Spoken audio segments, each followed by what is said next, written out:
Everybody, welcome to part 2 of the roundtable. We've got a few trainers that are running just a few minutes late, so they'll log in over time.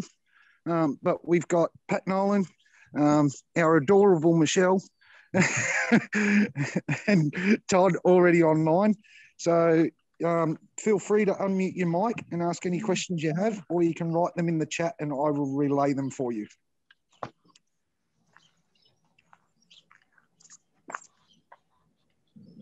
Up the chat.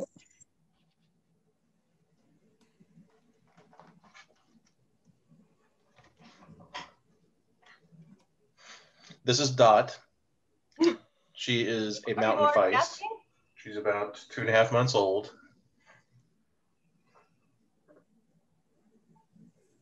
What's that? Are people already asking?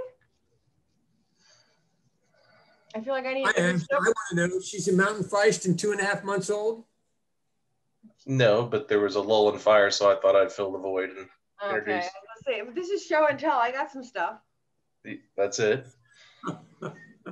She's going to learn how to smell for or detect. I hope you do. Oh.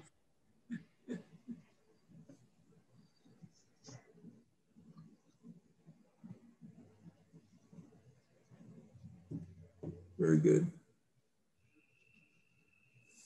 So, Pat, there's a question, I think this is more towards you, regarding tracking and air scenting. Okay.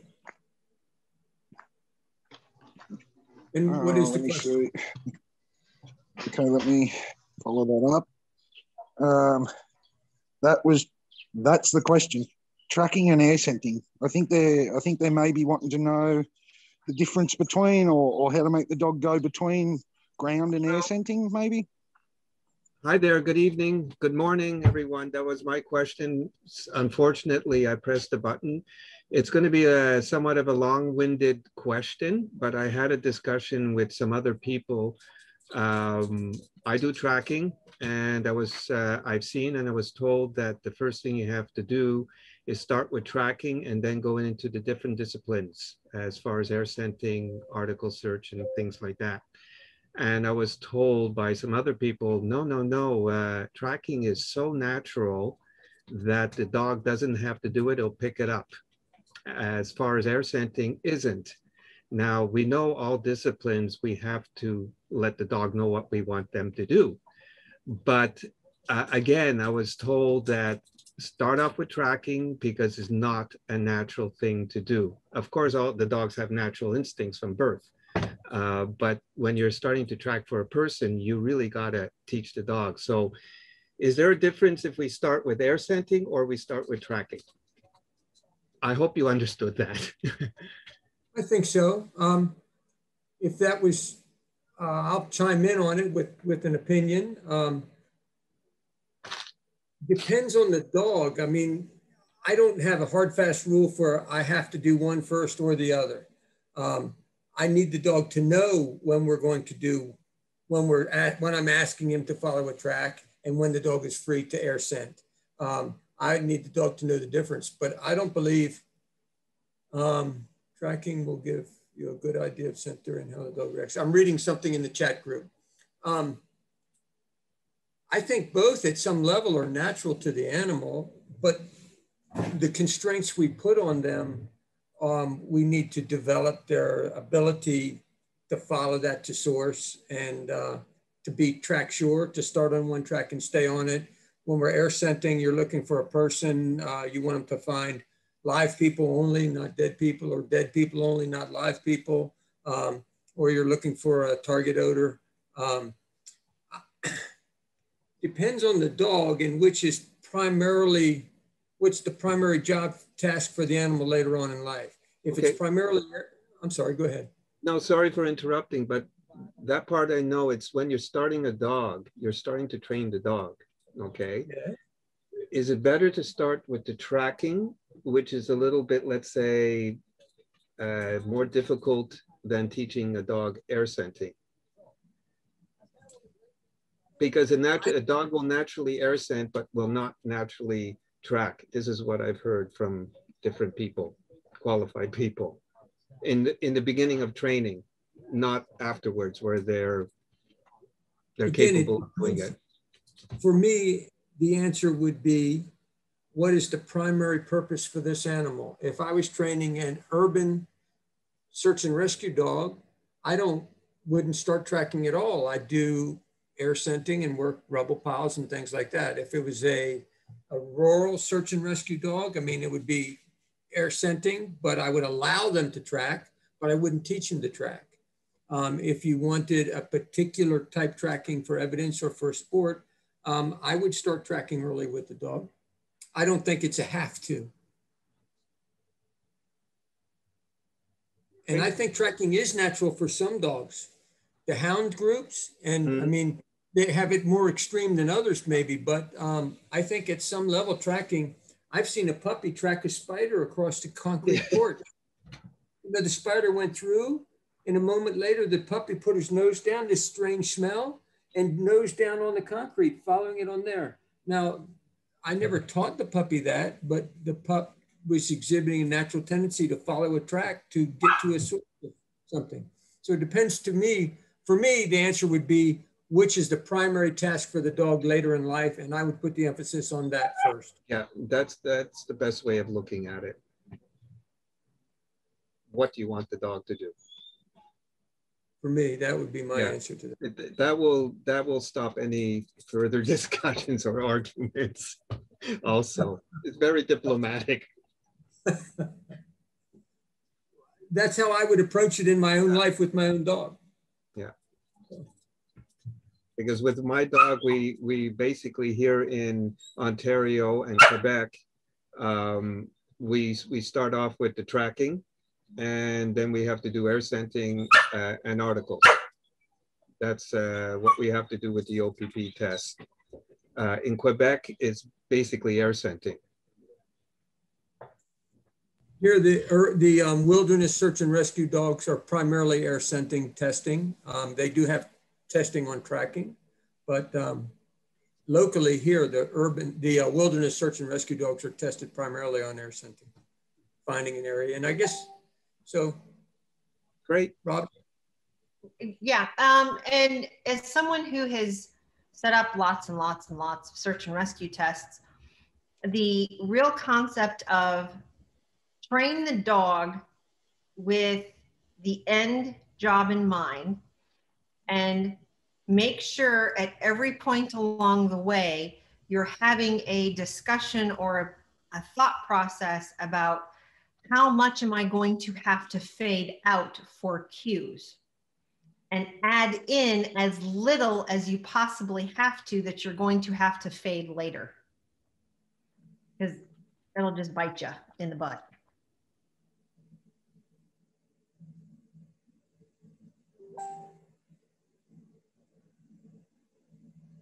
Sounds good. Michelle, I've got a quick question. Someone asked, how are the tadpoles going?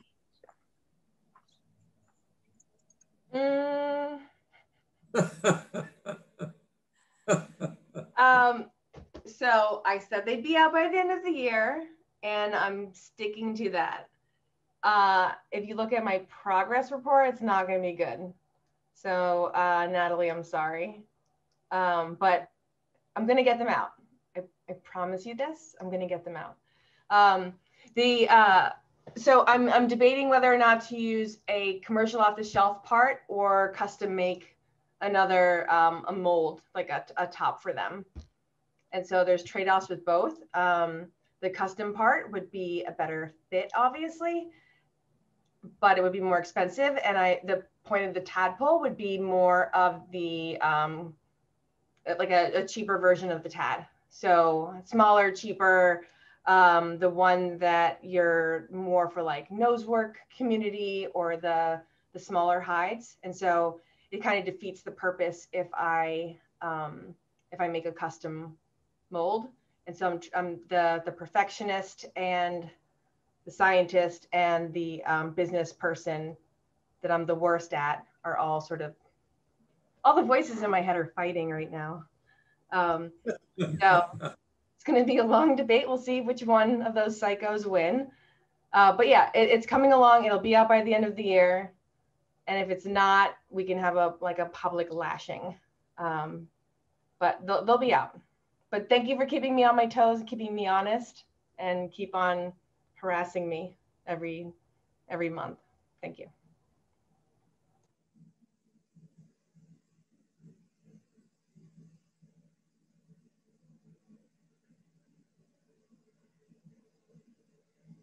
Cliff, in your question, you said the OPP, the Ontario Provincial Police, is that the OPP?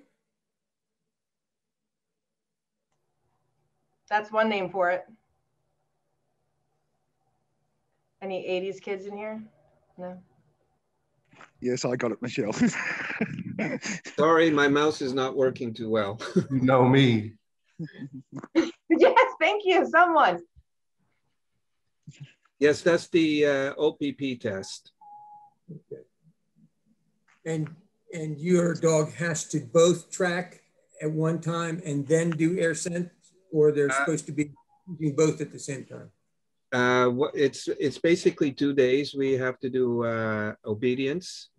We have to do agility. We have to do a 2-kilometer track with cross tracks and dead ends. And then we have to do a 40-acre area search. And then we have to do a 200 by 200 meter article search. And this is within 1 to 2 days. One thing I would, of course, be careful with on your tracking is that if you have a human at the end of the track, make sure that they can't air scent and cut the thing short, because then you've seen dogs track a little bit and then their head comes up and they're looking for hiding places, likely hiding places, rather than following the track. And that's, you know, that's just common sense for you, but. Yeah, but my dog has air scented the track where if the person made like a U or a C and the wind is coming towards him, he'll cut her across and pick up the track again. And unless you're looking for evidence dropped on the track, that's quite functional if you're trying to find a human being. It's efficient and functional. But my trainer was a retired RCMP dog handler, and he says, whatever track you do, you follow it back. And you'll find some missing things. So fortunately, my dog will not pick up on articles on the way. He'll look down at it, but he's there to find the person, and we'll go back using our GPS, and then he'll go down with the article in between his legs. Very good, very good. So you don't mind if he Question cuts that? for Todd. I'm sorry. Sorry, no, go on. No, keep talking, guys. You're all right. Todd?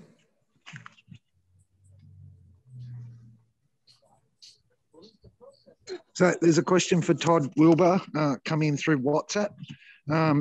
Could you give an in-depth meaning of vapor pressure and off-gassing? Vapor pressure and off-gassing.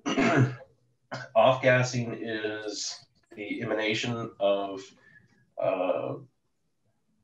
gases. Sometimes some particulates are entrained in those, in the material that's coming off of whatever the solid or liquid is. And the vapor pressure is the pressure at which it is coming off. So for example, if you were able to put some substance that is off-gassing in a tube, and you could place something on top of it, much like a piston in a cylinder, at some point it's going to push against, it's going to provide some resistance, it's going to push against at a certain amount of weight, or in this case, we call it torr or PSI. We can also describe things in terms of vapor pressure as far as what is in the concentration of material in that headspace. In other words, the gap that you're creating. And that can be measured in a variety of different ways. Typically, it's a concentration of parts per thousands, millions, billions, trillions, quadrillions.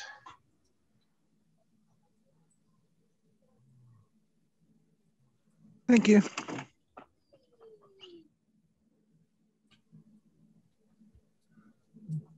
Michelle, do you have anything to add to that might make it a little more understandable. I'm not sure I said that with any level of grace. Is vapor pressure versus what? Vapor pressure and off-gassing. Oh, so I describe vapor pressure as the stinkiness of something. Right, off-gassing being the action that is taking place where something is either allowing gas or gas and particles to come off of its surface, and pressure being that amount of force that it's exerting against either standard air pressure or something that's trying to contain it. All right, nerd alert. Basically, it's stinkiness of something. I'm glad I asked you. Like, okay, when you fill up your car, gasoline, you're going to smell that from a mile away, right? Crazy high vapor pressure. Has any human been able to smell RDX? No.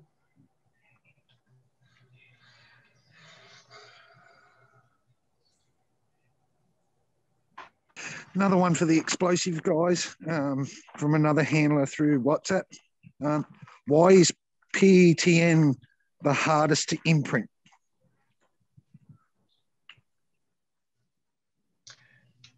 That's going to be vapor pressure too. I'm not sure. Vapor pressure is a big part of it. PETN, RDX, HMX, right? It's PETN's on or be the lowest vapor pressure of nearly all the explosives out there that we use as a training aid. Actually, HMX and RDX, I believe, are below PETN. HMX definitely. But I don't recommend people imprinting their dogs on HMX. Right. Or Hexamine. Definitely not Hexamine. Yeah, I think some of those, it's the salient odors, right? So if an odor is really easily recognizable to human or dog, it's rather easy to imprint a dog on. When you start getting down to those lower vapor pressure odors, or the odors that are less stinky, those are really tough, because now that odor has to compete with the odor of the containment system that it's in, whether that's a scent bag, sniffer tin, whatever. It has to compete with the odor of your hand or the dog food or the training environment or whatever else is around it. So there's a lot more competition for either the olfactory receptors or also just the dog's attention in general. So it takes a lot more effort in terms of training, in not just in the training process, but also just in the olfaction process on the dog's end as well. So Pat's done some projects that he's had to train on odors that people said, like, oh, that doesn't even have an odor. And we've had to, you know, do projects that people said, oh, that's not possible. Dogs can't smell that. So we know what that's like, and RDX and PETN are in there, and not only are they hard to imprint, but they're also, the maintenance of those odors tends to be a little bit tougher as well. Damn you, Cliff, for having an adorable dog licking your face and distracting me from my words of wisdom that I'm imparting upon people. It's okay, you're adorable. There's also another complication with RDX and PETN, and that is oftentimes people don't have a pure source of RDX and PETN. So depending on what it's with, for example, if you're using, we talked about this last time, if you're using sheet explosives or deck cord as your source of PETN, then there are other things in the deck cord and the sheet explosives that will absolutely dominate the scent picture and leave PETN as a painfully small minority. Yeah, great point, Todd. So a lot of people think that, oh, if I train on C4, my dog's gonna be able to detect RDX, and that's absolutely not true. If you train on C4, your dog will be able to find C4. And oftentimes out of the C4, they can find the tagant, DMNB, or other components such as the plasticizer. They are not finding the RDX because that RDX is not making it into the headspace, the off-gassing components of the C4. And same with PTN, like Todd was saying, they oftentimes scrape it out of deck cord.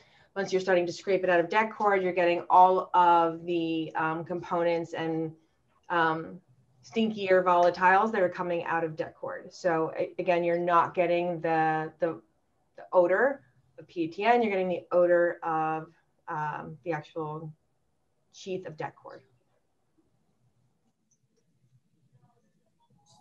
There's some, in addition to the difficulties there, one way to illustrate the difficulties for the dog's attention, if you train 100 dogs to down on a verbal command and an arm signal, so you give the arm signal down and the verbal command at the same time, and then you test later and you don't use the arm signal, you just say down.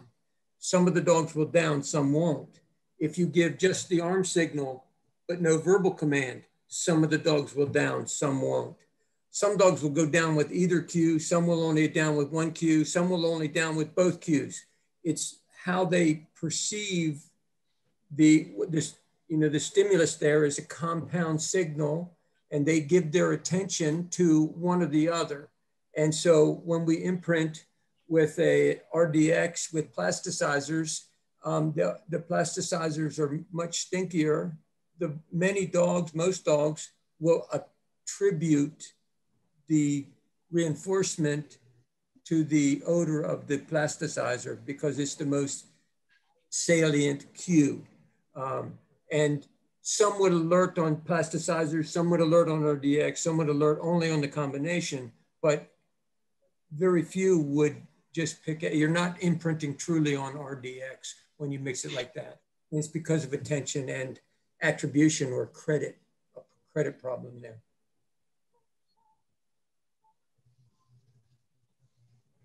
Another question for you guys that comes from Facebook. I'm a new handler and I've just been given my first detection dog. We are starting the training next week and I've been told I have to start with large amounts of odor of 5 kilo or more and work my way back to minute odors. Is this the usual procedure?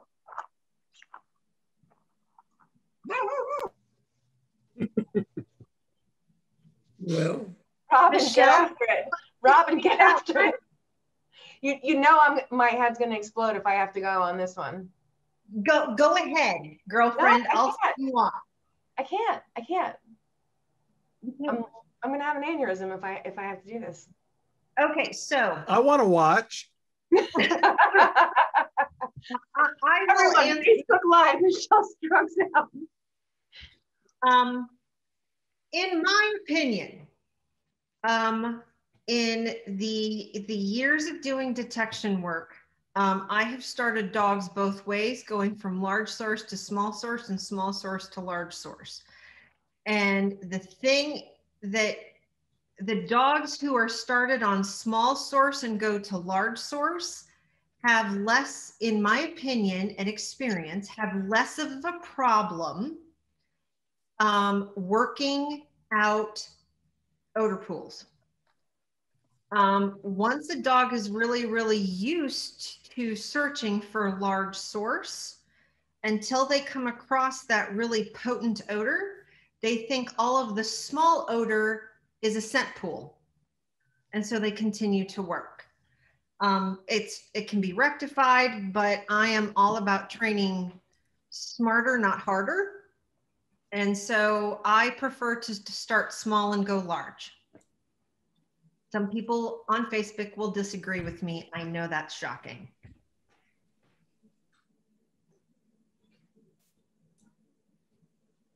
Hey, Steve. Yeah. My camera, oh, there it is. It's actually working. Good evening. So come on, I've got it, Michelle. It won't be the same without Michelle's little giggle rant. So come on, Michelle, have a comment. No. I'm going to let Steve take this one away. And Steve, Don Slavic says hi. Oh. Well, Don and I are in regular contact, so I don't know why he says hi, because I can't stop talking to the guy once a week at least. So we're good to go. You should ask him about his run-in with me at Blue Line. Oh, that ought to be fun. So I guess the short answer for me is similar to Robin's, in that I've seen and done it both ways. And I'll put it this way. I flipped the way we train tracking dogs on its head, because we need urban tracking dogs. And what I needed was a dog that would focus on hard surface. So we started training on hard surface as our first source. So we start out on asphalt, and then the last surface we teach is grass, and other people will go the other way. And we found that by doing this, we get dogs that are more focused in the work that we need. So I'll put it this way. I know that, for example, if you're in a correction setting and you're writing up an inmate for trace amounts, in other words, they can have contact with a contraband item, a drug, and then touch something, and if inside that inmate's personal space you get a hit, they can write that inmate up. They focus entirely on small stuff. And then you go, for example, to the TSA, where all they're concerned about are things big enough to bring down a plane. That's their primary focus. Not all, but that's in years past, they really focused in that direction. So I think people will naturally bias their training in the direction they're going to work. And I don't know if that does justice to the dog's capabilities. The biggest thing is, I think we tell these stories to ourselves about, you got to start it this way, or you got to start it that way, in large part because we undersell dog. You know, we don't have enough faith in dogs' abilities to adapt. Now, I will say I've stuck with my hard surface first approach to tracking because it's worked for me. But if somebody gave me evidence to the contrary, that you can go that way and still not have primacy take charge of what happens to the dog when they're under stress, then I'd roll with it. But I'm always going to lean towards giving them enough odor that they can detect it, but not so much that it makes it easy. I actually like the dogs to work from the very beginning, and will work in tighter spaces and then expand out the searches, so they have to work even harder to find them, rather than putting a lot of odor in big spaces. So. Pat, your turn. I'll bounce off of Steve for just a second, because I think that you have to go from big to small is more about trainer and handler bias than it is about the capabilities of the dogs. It makes sense for us, it's going to be easier if it's bigger, not understanding the whole scent picture that we're actually teaching the dogs for later. So that's why, in my opinion, starting small and really teaching the pinpoint is important. Now it's Pat's turn. Hey, Pat, can you tell them on the spectrum, though, what the issue is with starting too small?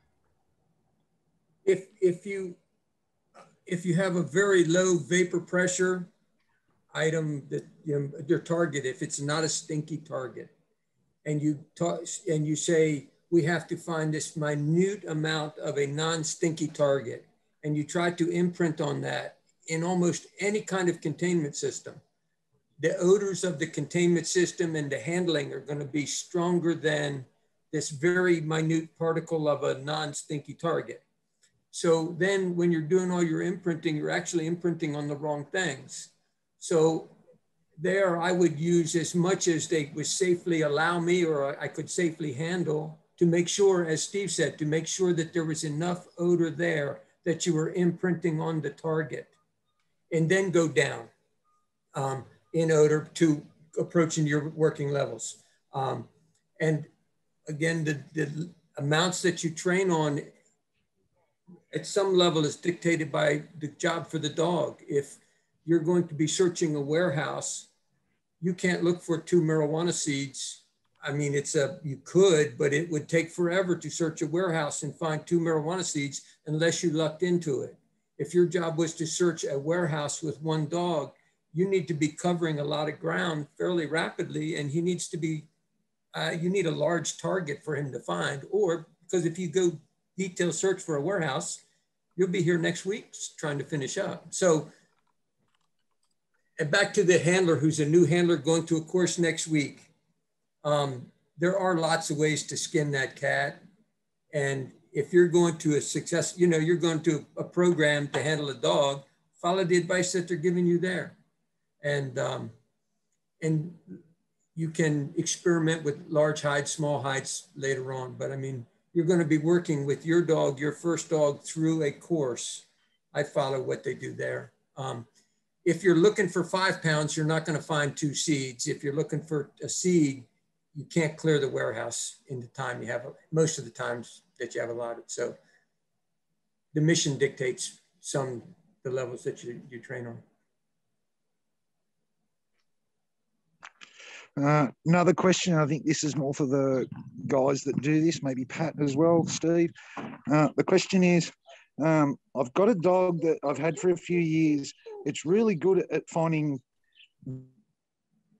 buried hides, but I've noticed recently it's starting to pick up more on ground disturbance than it is the odor.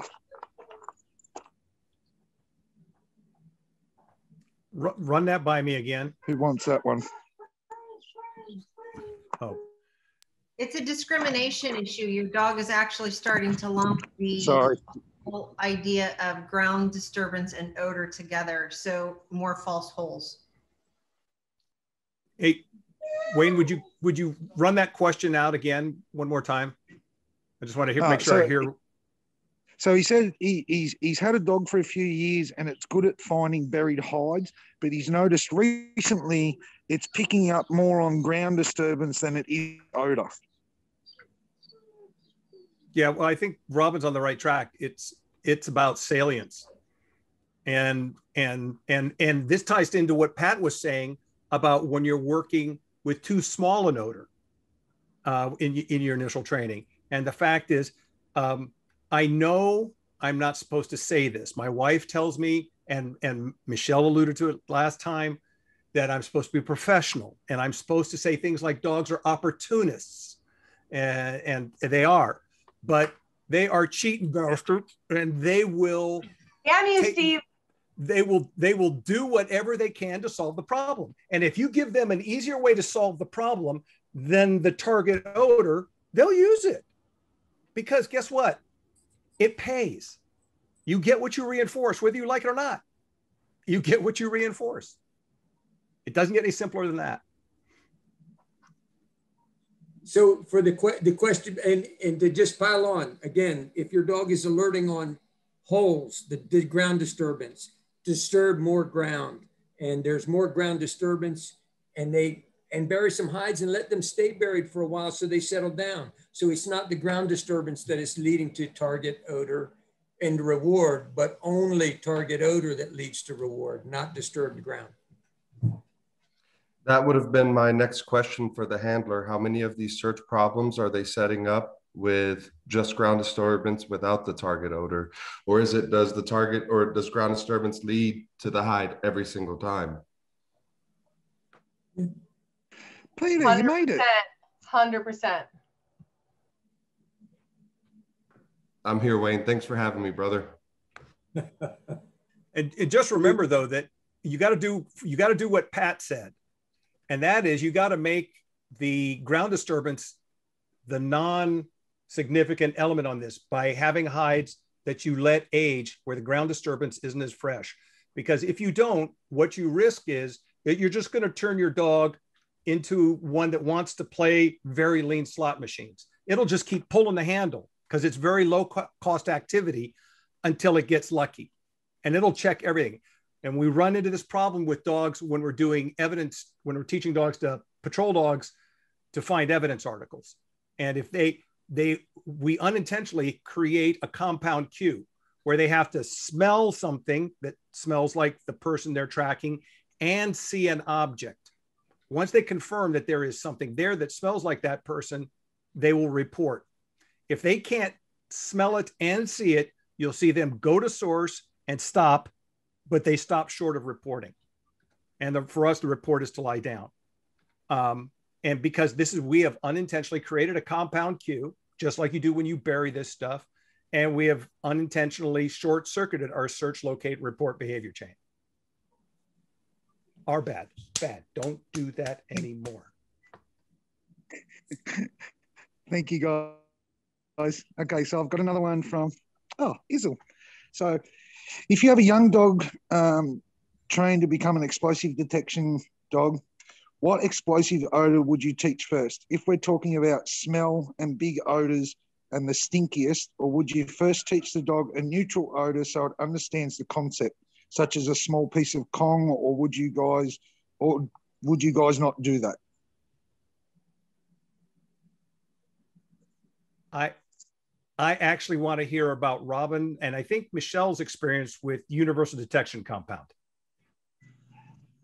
Because I am excited about the principle and the theoretical construct of it, because it can keep you out of getting into trouble later on. But I want to hear more about their real world experience with it. Okay, so I will say that I have 4 dogs I have now started on what I will call an inconsequential odor. One was started on pieces of his Frisbee. Another was started on, to be perfectly honest, pieces of hot dogs in a tin. And the next was started on a Kong, and the last was on a universal odor. And so I have a very small sample size, right? But have done a lot of different things. And I'm privileged to be able to do that because I am not working or training dogs that are in law enforcement, right? If I was going to be doing a narcotics or explosives dog that I was selling to a department, would not necessarily have done some of this with the Kongs and the hot dogs and things, because there's legal ramifications. What I have found in my whole little series of 4 is that I can train up my entire search, locate, report behavior chain. When the puppy, from starting at 8 weeks until 6 months, I give the puppy a break. At 6 months, we start doing all of their stuff. And at about 9 months, I can start pairing a behavior, because that's what we are actually doing. We are pairing a final response, a trained behavior, with odor. We aren't imprinting anything on our dogs. We're pairing a behavior to a stimuli. And if I have trained that whole behavior chain and sequence prior, actually attaching that behavior to the stimuli of odor goes incredibly quickly. Like as in quickly, as in if the dog understands how to search and locate and report, I can pair my 10-month-old puppy to 2 new odors on Monday and certify the dog to a national level narcotics dog test on Thursday. And we've done operational searches in between. Is the dog ready for the street? No, because there's a difference between operational and certified. But I can do that because I'm a trainer. May I ask a question there, Robin? And absolutely. What is the advantage of using those odors that you picked over imprinting on an explosive or a narcotic? Why not use black powder? You can buy it. It's going to be a target odor later on. If you first imprint on black powder, when they're 10 months old, you could add the next explosive odors just as quick. They've already learned all the steps, but on a target odor. And the reason that is because I may not know until the puppy's 10 months old that I want an explosives dog. Or depending on how that dog evolves through its training regimen, is it actually going to be better suited to be an explosives dog, an arson dog, a narcotics dog, or a cadaver dog? So it gives me some options to do that. The universal odor I really like because it actually pulls out the whole proofing off of that other target odor that I can just be like, it's done. And I also do, the one thing about the Kong that's really nice is, and the universal odor is also really nice, is the fact that I can take those anywhere and hide them. When you're trying to do this with a cadaver dog, hiding a cadaver dog in a big box farm, lumber store is not necessarily a great thing because they're kind of stinky. So that's my Robin, reason. if you use a TAD, Robin, you'd be able to do that anywhere. Actually, you know what? The TADs have been absolutely, so Michelle, here's your commercial. The TADs have been phenomenal for the cadaver dogs on that standpoint, because I can now take a 2-ounce TAD into a big box store, hide it somewhere appropriately, because make sure that somebody's not going to take your door and buy the door that you hid the TAD in, because that's happened to people. And then you had to hunt them down in the parking lot to get your training aid back. But I can use the Whatman paper in association with the TAD, and in that particular situation, if I put the Whatman paper somewhere and it falls down in a crevice, I don't have to like have them disassemble a whole section of shelving because I lost my training aid down a crack. So, yeah. Pat, I can share some of my experience from working with some of the police canine teams in Bavaria and Germany. For a while, we started teaching our teams to search on pieces of the Kong because the school of thought was simply that the Kong has a conditioned value through play to the dog, which should elicit a little more bit of excitatory response during the search. Another theory that I heard about training the dogs on the Kong, for instance, is if there is any conflict during the search, the dog doesn't then pair that conflict with the conditioned odor. For instance, if we go back to the old school way of training odor, for instance, compulsing a dog into a sit or a down at the source of odor, there have been instances, let's say the odor is hidden in a mattress or something, and a dog isn't sure how to finish in its trained final response. Well, that dog is going to avoid that odor altogether to avoid the conflict. And so that's just, once again, a little bit of experience that I've had. We've since done away with it. Robin and I spoke about it at the Blue Line conference. I told her that some of our operational teams actually had false indications, two that I can name openly. One is the hot water bottle, if the rubber bladder, if you think about it from, in the 50s when you had a stomach ache, and another one being bicycle inner tubes in the trunk of a vehicle. But so we've since got away from doing the Kong, but in theory, I mean, when it was being trained, I saw some value in it. Well, and I look at it this way. I have made all of my mistakes on an inconsequential odor. And therefore, none of the mistakes that happens with the dog walking odor, not doing everything it's supposed to do, all that stuff is never associated with that new stimuli, which is odor, target odor. So yeah. The reason I asked the question is the question that I saw in the Facebook chat here was asking about training on Kong first. And I know you can get rapid behavior, and you had mentioned training on hot dogs, hiding hot dogs, and you're calling it inconsequential. I don't think that's inconsequential for a detection dog to hide hot dogs, nor to hide Kongs. I have trained someone to UDC, and I like the theory, and I understand the principle of it, and I think it's a beautiful thing. As you said, you can train young dogs, and then you split. This one you're going to imprint on CDs, that one on memory devices, this one on explosives. But when you said, the question was about Kong, and then you said inconsequential, you were hiding the Frisbee and the hot dog, I was trying to discuss, not, you know, just discuss. I don't think hiding Kong is a good way to train an explosive dog for me. And so that was why I wanted to kick that out. I didn't think it was inconsequential. I agree with you. I agree with you totally. And that's why when we know better, we do better. And it's interesting to, inconsequential odor is probably not the right term. So I'll have to think of a new term for that now. But yeah, and it is. And some of it is, you know, some of it I start with food underneath the bottle cap, but it's all about teaching. It's all visual. So there's no hunting behavior associated with it. So some of that's to teach the dog a particular piece of the chain, and then you fade it as quickly as possible. It's the exact same reason people really like your scent walls or the tubes.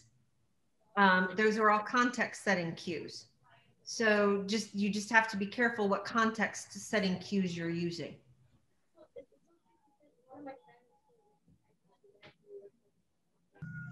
Okay, awesome. I've got a question now from Nat.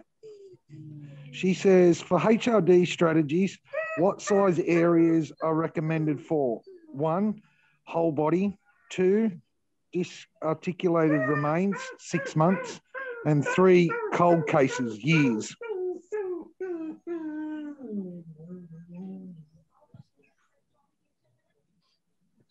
I'll take that, I guess, since I'm like the search and rescue person.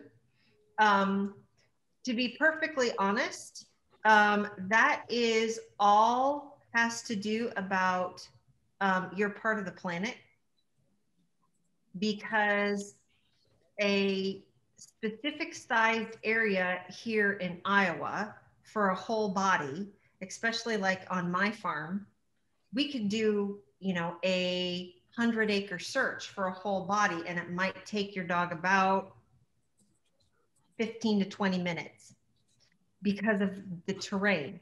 You do that in the Pacific Northwest, and you're looking at a 40-acre search, and it might take you 5 hours. So typically what I would, and you know, you're going to search significantly differently for a whole body versus disarticulated remains versus a 30-year-old cold case.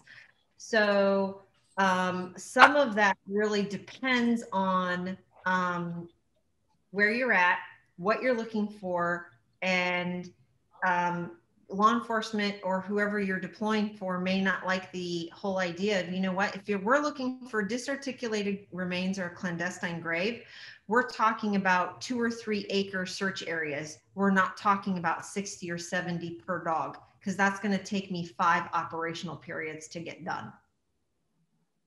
And an operational period is 12 hours.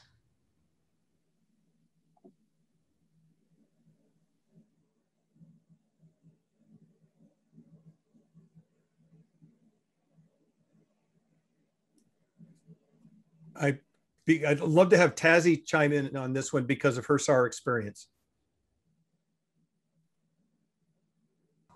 Thank you, Steve. Sorry, everyone, that I'm late. It was sort of sprung on me last minute.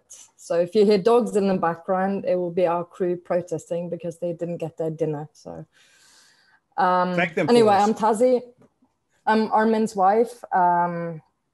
My background in dogs is basically, I started out with search and rescue in Norway. I'm an instructor there now in the one of the organizations that do search and rescue in Norway.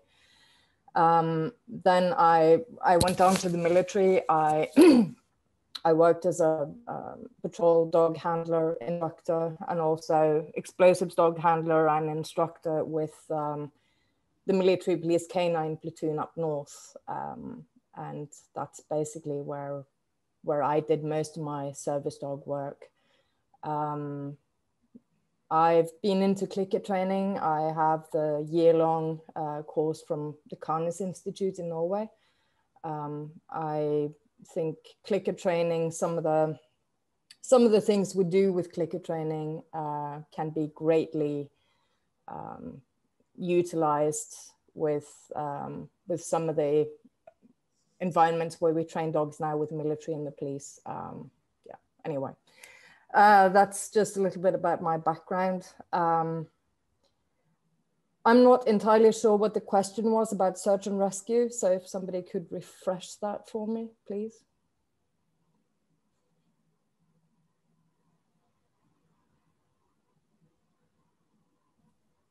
Wayne, that's your cue. Read it again. I'm trying to find it. Where is it? Where is it? Oh, there. For HRD strategies, what size areas are recommended for? 1, whole body. 2, disarticulated remains, 6 months. And 3, cold cases, years. So I'm not really sure I'm going to be able to answer that. In Norway, we don't really, in the search and rescue organizations, we don't really search for human remains. We search for living victims, live victims. So the human remains is a specialty that's only allowed within the police force to train. I think it's incredibly difficult to give estimates on search areas of any kind, really, because for me, it's very much less about the size of the area you're supposed to search as it is the foundation that you've taught your dog. A dog that has a great foundation and is really, really clear about what he needs to do in order to complete his task, so to speak. The area isn't going to matter. That's going to be more of an administrative thing for us as dog handlers and planners and instructors. Yeah, so I mean, one of the things I did with the military police was avalanche training and search for avalanche victims. And obviously an avalanche can be any size. They can be incredibly huge, and they can be very small and very compact. And we had, I mean, the training we did was a lot more geared toward getting the dog to search effectively whenever we told him to search. And then it was up to the dog handler or instructor or both to make sure that we gave the dog enough breaks to search effectively the whole time. So I'm not sure if that was an answer to the question. Thank you.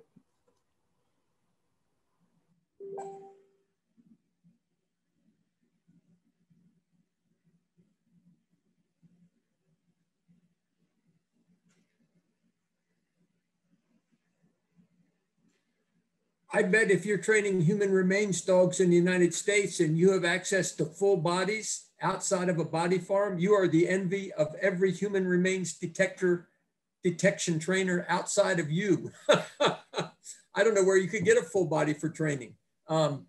It's really hard.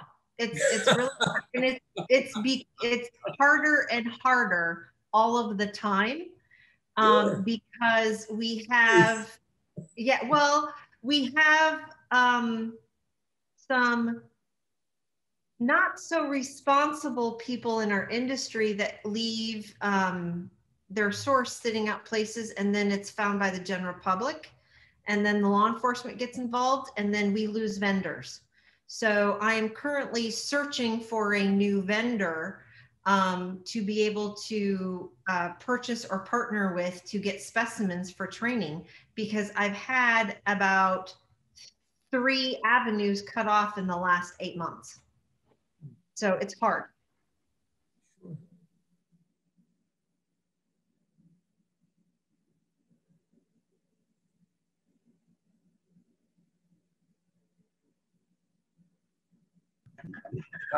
Does anyone else have any questions?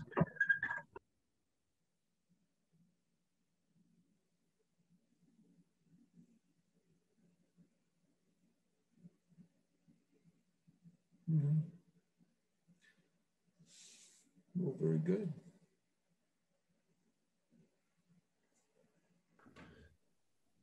Someone posted a question for Steve in the chat asking if the urban tracking dogs were more intense than, or if you noticed if they were more intense than focused when working through vegetation.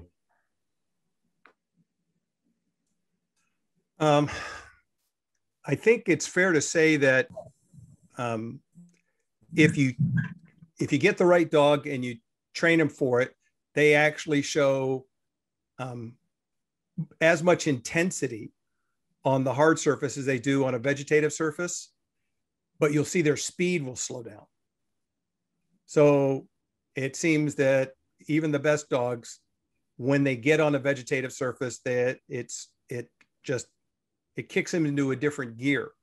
But in terms of intensity and how hard they're working, if you start them right and they really learn to, like, you know, pavement is my groove, this is what I love to do, you can't get anything more intense.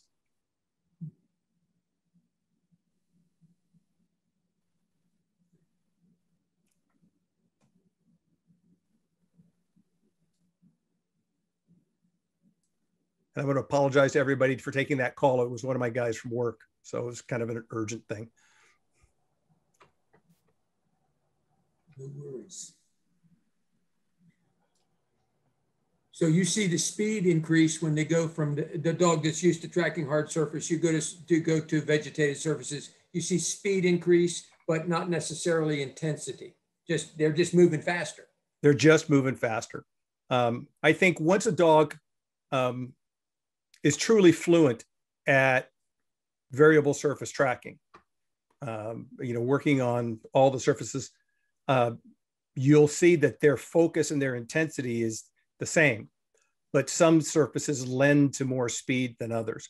And, you know, that's anecdotal. I don't have hard numbers for that, but that's just my observation over the years. And I've seen plenty of dogs that look like they're really intense on hard surface, but they're just fast and inaccurate. So. We've all been on the back end of one of those tracks. I have been taken for runs I can't even begin to tell you.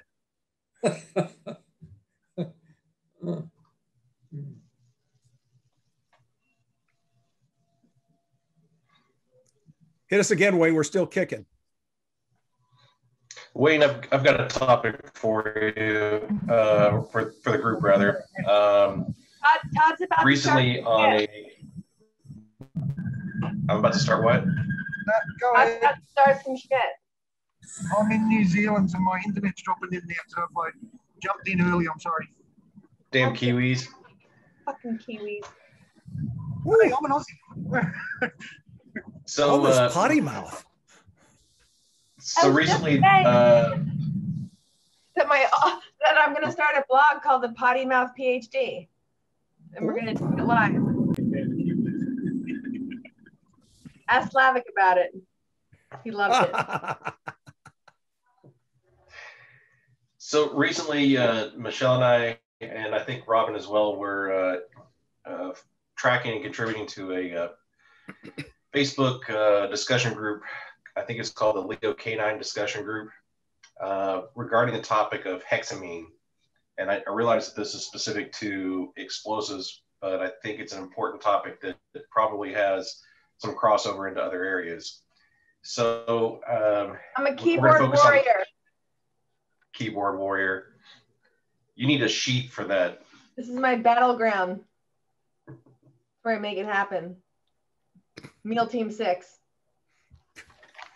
Meal Team 6. Go ahead, Todd. So there was a discussion about the benefits of imprinting and working a dog on hexamine. And I think that it started with the idea that one could train on precursors and then later identify, let's just say, fully baked compounds such as HMTD. So hexamine is a precursor to HMTD. You mix hexamine with citric acid, with concentrated hydrogen peroxide, voila, it precipitates out this really cool salt called HMTD. You can also take hexamine, which is found in camping fuel tablets to heat your coffee, that kind of thing. So it's out there in the environment. You can also take hexamine and you can introduce what's called a nitrating solution, which is a fancy word for you're going to add 2 acids to this camping fuel substance. And what comes out then later through this process is RDX and HMX. You can do the same thing or something similar to that, and you can also make drugs. So hexamine is a really cool substance. However, should you imprint your dog on hexamine?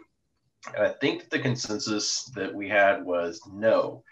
And the reason is that ultimately hexamine is an ingredient, just like flours, egg, sugar, those kinds of things, when you go to try to bake or make something in the kitchen.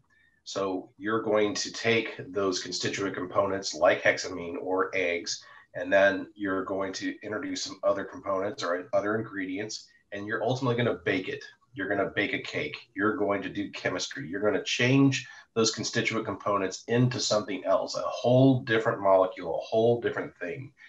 And so I think it's important for the community to understand that simply because some names sound very simple when you put the 2 words together, like for example, if I said the words hexamine nitrate, most people would think that if I just go find some hexamine and find some nitrate, that all of a sudden I have this new explosive.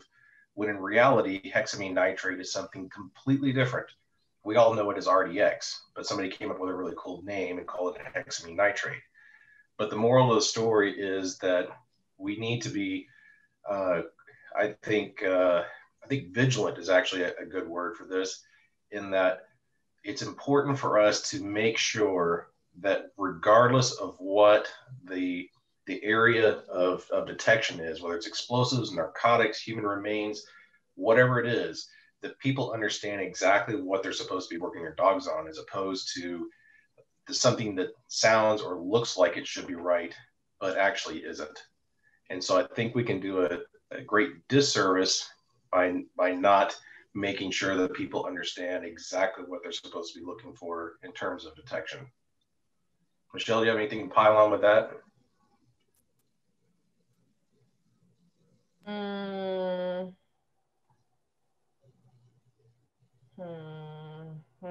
trying to decide what I want recorded.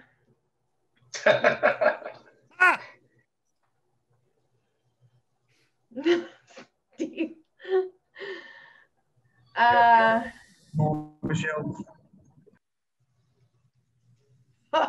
No guts, no glory. No, don't you bait me. You know I'll take a $20 bet. Well, Michelle, which hat are you wearing and what disclaimer do you need to give? Oh, you know what? Thank you, Robin, so much for reminding me of that, because I don't represent anyone right now. I'm just representing myself, so I can totally send it. Right? This never happens. Okay. Oh man, I'm not even prepared to send it because I'm usually like the hoe on a leash, you know, like you have to be like, keep your hoe on a leash. And I'm usually on a leash. I'm never unclicked. So in the case of, like, I don't know this lady. Let me try to let alley-oop you a little bit more. So for example, in the explosives world, we think about things like homemade explosive mixtures. Most often those homemade explosive mixtures are things like fuels and oxidizers like ammonium nitrate, like potassium chlorate, and then some other fuel. We tend to try to gloss over or associate other things that could be, or that fall into the classification of homemade explosives like peroxides, and say, oh, if I just simply imprint my dog on acetone and hydrogen peroxide, then I'm good for TATP. If I imprint my dog on hexamine, I'm good for HMTD. No, you're not, because chemistry takes place. You can't unbake a cake, nor can you change what you've made when you actually synthesize TATP and HMTD. So just because they're considered homemade explosives does not mean that they are fuels and oxidizer mixtures like ammonium nitrate and fuel oil, like ammonium nitrate and aluminum powder, or potassium chlorate and pick a fuel. So it's really important that we make those kinds of distinctions. And I'm sure that there are other analogs associated with narcotics as well.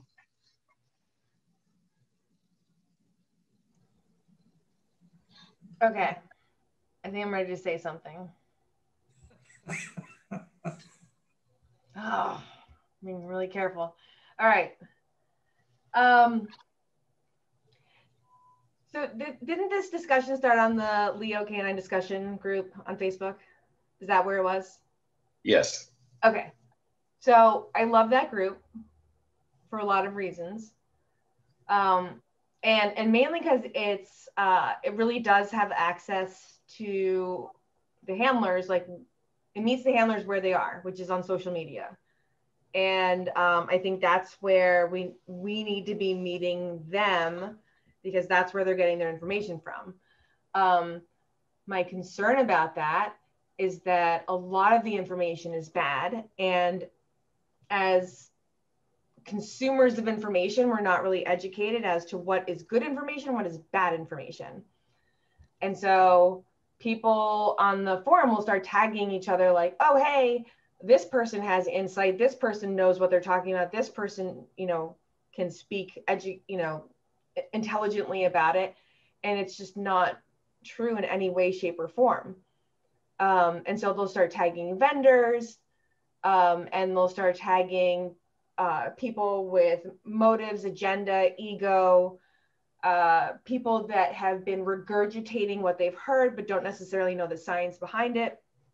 And so it's really, I mean, it's genuinely hard to tell from a handler perspective, like especially a new handler perspective, like what in all of that information overload, what is real and what is sound science or guidance or anything. So I think from the new handler perspective, it's really tough to navigate that landscape, especially when you start bringing legitimate chemistry in, you know, analytical chemistry into the picture. And I find that really, really unfortunate. And so I hope that we can start guiding people towards better information sources. I wish that our government was providing a better source of information. So in the UK, they have DSTL, the Defense Science Technology Laboratories, and they have a whole canine R&D facility or organization that puts out a lot of information for the canine community for the entire UK. And they will tell you how to do certifications, how to do an odor recognition test, best practices for odor handling, storage, etc. And I just wish that our government was providing similar education and guidance for the US, so that we weren't relinquished to keyboard warriors on Facebook like myself. So I'm glad that sometimes people chime in like Todd and then can say, like, be the voice of reason, like, hey, you should not be imprinting your dog on this odor because it doesn't make any sense to train your dog to detect this from a, you know, a chemistry perspective. And I just hope that people can sort of figure out, be wise consumers of the information on their own and figure that out. I don't think they're able to do that based on what we saw last week at Blue Line, right? Robin Grubel was there, Todd Wilbur was there, Peter Durr was there. Like, there was a whole lot of us there. And I don't know, in all of there's a lot going on in 2 days. I mean, there's 5 or 6 lectures going on at a time. And depending on who you saw, you could take away completely different information from the same hour, depending on whose lecture you attended.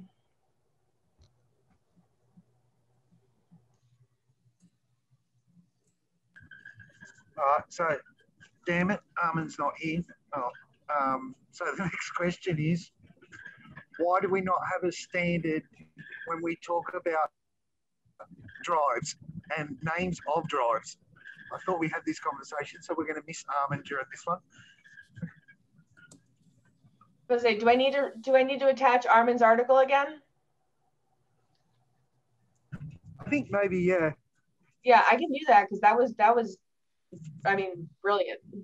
And please do, and remember, drive is a construct that we have created to drive. Damn it, Wayne! Mute your mic, Wayne. Sorry. He's on like a freaking four-wheeler, just like living it up in Auckland. I'm in a van on the way to the airport to pick up three dogs that finally got put on a plane. My motorbike in the hills of whatever. You know, hopefully we get to the airport and get these dogs that got kicked off the plane. I'm not doing dogs in the outback. What are you doing? Mute your mic. So why we don't have standardized definitions of drives, because when I say prey drive, I think of one thing. When you say prey drives, you think of something else. So I said car. Everybody thought of something different. I'm pretty sure none of you thought of a little red MG convertible, because that's what I was thinking when I said car. So we have to start thinking in terms of motivations. What motivates the dog? I was working with an 8-month-old or 8-week-old Labrador puppy today. What she found reinforcing was calm petting. Does she have petting drive? No, that's what she found reinforcing. Food, not so much. Does she not have food drive? No, she eats, but she finds petting more reinforcing than food. So think about what's reinforcing to the animal, not necessarily about what drive they have. That's my short answer. That's like lots of wine, long conversation sort of stuff, not something on a webinar.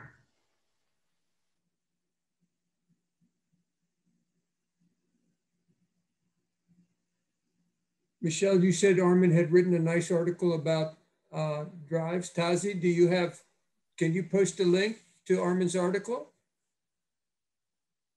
Tazi? I actually don't have, well, I can link to it a little bit later. I don't have it right now. I'd have to find it. So if somebody does have it, then please. I got you, girl. Thank you. Wonderful. I heard you guys talking about using Kong as a training aid when I came on. Is that correct? There was some discussion about it, yes. Right. So, I mean, I come from Norway, which is one of the countries, I think the whole searching for Kongs as a substitute for explosives and or narcotics originated. And my take on it is that it's a dangerous development that I see. I see more and more countries actually going toward using pieces of Kong as a training foundation. And my experience from training explosives dogs in the military in Norway and sending them abroad, we were engaged in Afghanistan and Iraq at the time, is that it's not, I don't think it's the best way of doing it. I think for a dog to search reliably, you will want to have the dog search for whatever odor it's going to search for in real life. And I think one of the reasons the Kong searching originated in Scandinavia is that it's incredibly difficult for us to be able to get a hold of explosives and obviously keep them and be able to train with them. So it became sort of make this as easy as possible so that we can train whenever. And I think the concept sounds good, but there are many, many dangers to it that I don't think people are completely aware about. So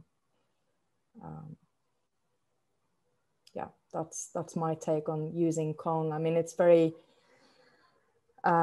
very convenient thing, but I think it will affect the reliability of the dog's search work. If you teach the dog to primarily search for a rubber substance that happens to be its toy, I think it's going to be incredibly difficult to get that dog to search reliably for something else down the line.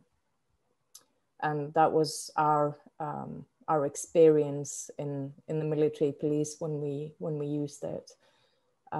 We had false indications on rubber-like substances, but more importantly, we had dogs that, at the end of the day, we weren't exactly sure what they were searching for. Would they indicate on what they were supposed to indicate on when they did find it? Yes, they would. Were they actively searching for the explosives? I'm not entirely sure about. So I think it's a worrying concept that's spreading very fast, and I'm actually worried that it's gonna lead people into trouble down the line. Kazi, I have a question about that. Yeah. So what do you think if the Kong rubber was impregnated with an odor that was... I think ultimately that would be a much better solution, but I think again, it's sort of a training by accident approach, because you don't really know what the dog is searching for. So the purer you can make the target odor, the better it will be. I think one of the problems, or one of the reasons why people wanted to use it, was that it's the dog's toy, so it's something that the dog will have great motivation to search for in the first place. But I think the real difficulty, and what we need to figure out as good trainers, is how to make the dog think that the toy smells primarily like the target odor and not like Kong. And I just don't think it's possible to make sure that the dog understands that it's the target odor instead of the Kong odor that is what it's supposed to search for at the end of the day. So. I totally agree with you on the concept of having the dog search for its toy. Searching for a toy is a specific thing. Searching for target odor is a specific thing. And if the dog is trained in such a way that it understands the contingency for getting its toy is to find and report on odor, then you can make that association. But necessarily pairing odor and toy together in one conglomeration, you actually then have to proof off of just toy in order to get the whole thing. So are you adding, this goes, in my opinion, how many steps am I going, if I do training in a certain way, how many steps am I going to have to add into my training to remove something that it's better if I just didn't train it that way in the first place? So, and I totally agree with you on the using Kong. That's why I really like universal odor. I think Robin hits on something really important. Anything you add at the front end to make the training process faster will have to be extracted. Shaping is building behavior through successive approximations. Fading out a prompt or some other extraneous stimulus is essentially shaping in reverse. And it's got to be done systematically. It's got to be done thoroughly. And if you skip that step, you will pay the price. And if you can train in such a way that you don't have to rely on that, you may actually save yourself time in the long run. Yes, you're front loading your effort. Your progress initially will be slower, but you save yourself time in remediation later on. You save yourself time in maintenance later on. So it's your choice what foundation you want to build on and where you want to go with it. But I think that I'm very leery of training for a detection task like that with the foundation, considering the law of primacy. I really am leery of training for something that the dog considers to be the reinforcer for the activity. It will they'll cheat. Sorry, Michelle, they'll cheat.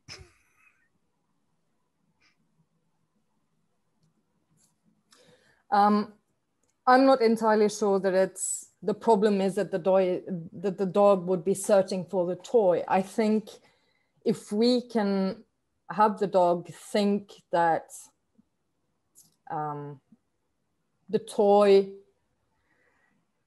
okay, I'm not entirely sure how to say this. So a Kong has a very distinct smell of its own. Once the dog has a relationship with that Kong, and it is a toy per definition, it's something we use to reward the dog with, it's going to be very, very hard to pair that with a different odor. That's one thing. It's also going to be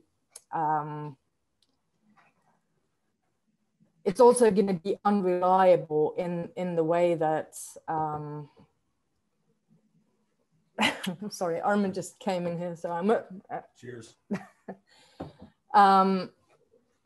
I think the big challenge we have is to make the dog believe that the toy isn't necessarily a Kong, that it isn't a tug, that it isn't anything specific, that it's more the odor than it is the object or the sight of it or the taste of it. Yeah, I think that's one of the biggest problems with using the koi and crumbs of Kong, crumbs of the toy for detection work as such, is just that. Once the dog starts looking for its toy, the distinct smell of it, the distinct taste of it, it's going to be very hard for the dog to search reliably for anything else down the line.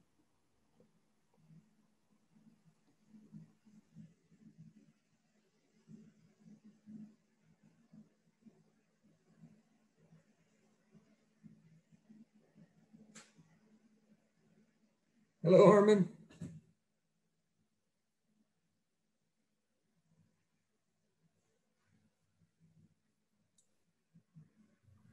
Who's that poltergeist next to you, Tazi?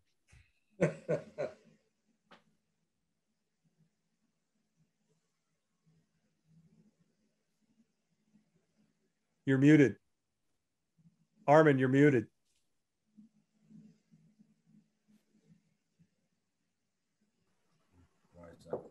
You were muted. I was muted. Okay.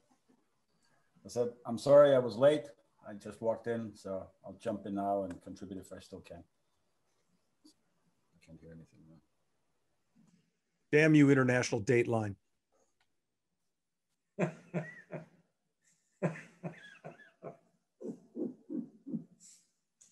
What the Dateline takes, the Dateline gives. Don't ask a sailor what a shellback is. I was doing a deacon school in Pennsylvania, and I just had about a 5+ hour drive back. I had fourth in my mind, and just didn't think about the day switch. So this is where it's at. So what are we talking about? Question for the bite work guys that come in on WhatsApp. I have a dog that bites beautifully when all 4 legs are on the ground. When I put it up onto a bite work table, it starts to pig root. Do you have any steps that may be able to calm this dog down? Okay, can you repeat that?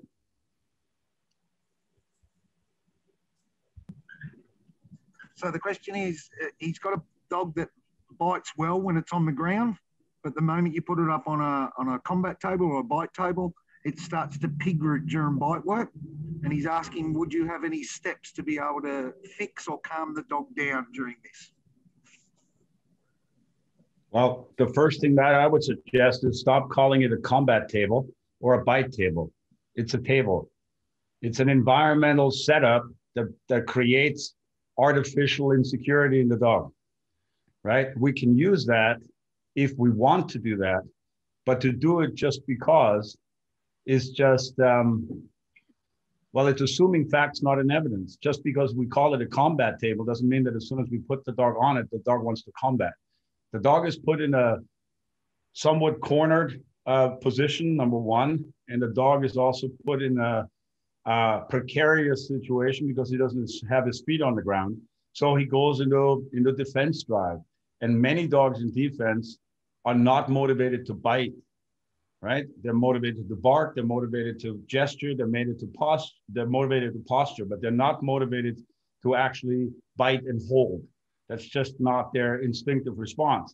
Now we can whittle at that and work at that to try to get the dogs to eventually understand what we want from them there, but we're never going to create the emotional response biting in a dog that had to have it taught to him there. So for me, leave the dog on the ground, work the dog through drive, work them through frustration, work them through high intensity by other means, and forget about the table. It's not the right tool for that dog. Get a better decoy. Next question is about clicker training. What's everyone's opinion about just using a marker word? I don't care how happy you are or how good you think you're being with your marker word. Your tone and frame of mind will always come through on your marker word. And in essence, when you start thinking in a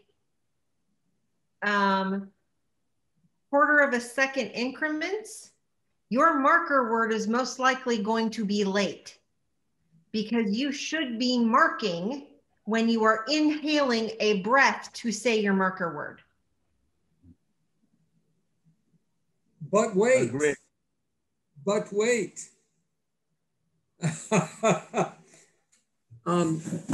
If you're working very small and precise behaviors, you want the dog to put its nose on the doorknob. The clicker is very helpful. But if you're working if you're working in the yard, sometimes in the yard, I have a line in one hand, a bumper, a stick, a radio, and an e-collar transmitter. I can't hold the clicker too, but I can say, okay. And when the dog is 300 yards away, I can yell, okay, and they blow up, they know. So the marker word or a reward, a condition, secondary reinforcer does have value. I'm not saying it's more important than a clicker or stronger or better, but it is a useful tool in training. I have 3 actually conditioned stimuli. I've got my clicker. I've got a Acme 210.5 whistle that can be heard over a long distance. And I have a marker word. So at any given point, they're all appropriately associated and can be used. When you're working on really, really precise behaviors, you need a scalpel. Exactly. If I show up at Ruth's Chris and they bring me a scalpel for my ribeye, I'm going to be pissed off. If I show up at my heart surgeon and he comes in with a steak knife, I'm calling it off. Use the right tool for the job, and they're all powerful.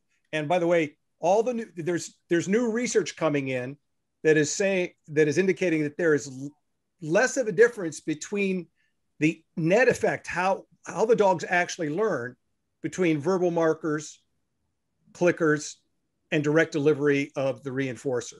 It's the results aren't as profoundly better with one or the other, as people might think.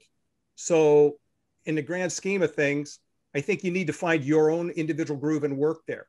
My one advantage I really like about a clicker is I can give it to a decoy. Once I've trained him and he knows what to do, and he can mark something at a distance that I can't see, and he can do that, or he can do direct delivery. I mean, Armin will tell you, we've been, protection trainers have been doing direct delivery and reinforcement since long before marker words were a thought, and it works. I agree with everything everybody said so far.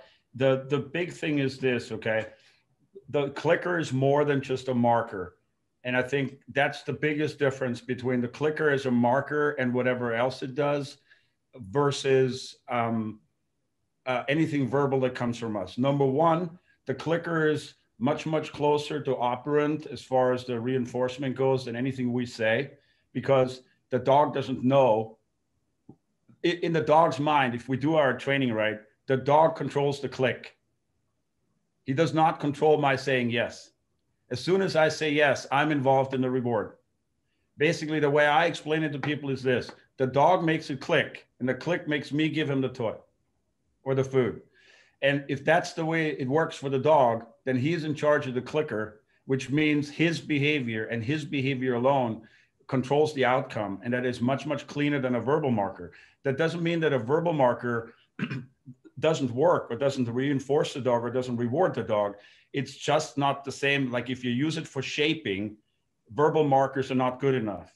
Verbal markers are good enough to reinforce trained behaviors, to basically bridge the gap between the actual reward and the release to the reward, right? But if you're trying to get the dog to figure this out by exploring behaviors and having a result from his own behaviors, the verbal marker is simply not good enough for that. And it's because we are too involved. We're way too involved in it. It's like we've all seen in detection. How many times have we seen in detection a dog break focus from source because a hand goes in his pocket? The dog hears a Velcro flap on his pants. The guy's winding up like he's going to throw, and the dogs look away. Why do they look away? They just found what they wanted. Why are they looking away? Because the reward is now no longer 100% dependent on their behavior, but it also involves the handler's behavior. And once the handler's behavior starts indicating the reward is coming, whether you keep doing what you're doing or not, it becomes dirty, it becomes muddy, and it becomes unclean. And the dog starts to guess which is more important, what the handler does to get him paid, or what he himself does to get him paid. And for that, I think we can, for example, in the beginning, I do all the clicking, and the handlers, because their timing is not quite good enough yet, I don't really let them click yet until they understand everything. So I can't do the yes saying all the time for people because it just gets confusing. And it's just not as clean. I like the clicker for that. So, yeah. And Tazzy, of course, is a clicker instructor through probably one of the most respected think tanks, dog-wise, when it comes to clicker training, the Connie's Institute in Norway, so she can probably articulate better than I can. Well, for me, I agree with what's being said. I think it depends very much on what you're training. There's a huge difference in, say, I want to shape a retrieve. Using a marker word for that could be very difficult because the dog will respond to anything I do, and like drawing my breath, he'll see the look on my face. Like dogs react to craziest inhaling and stuff like that. Signals.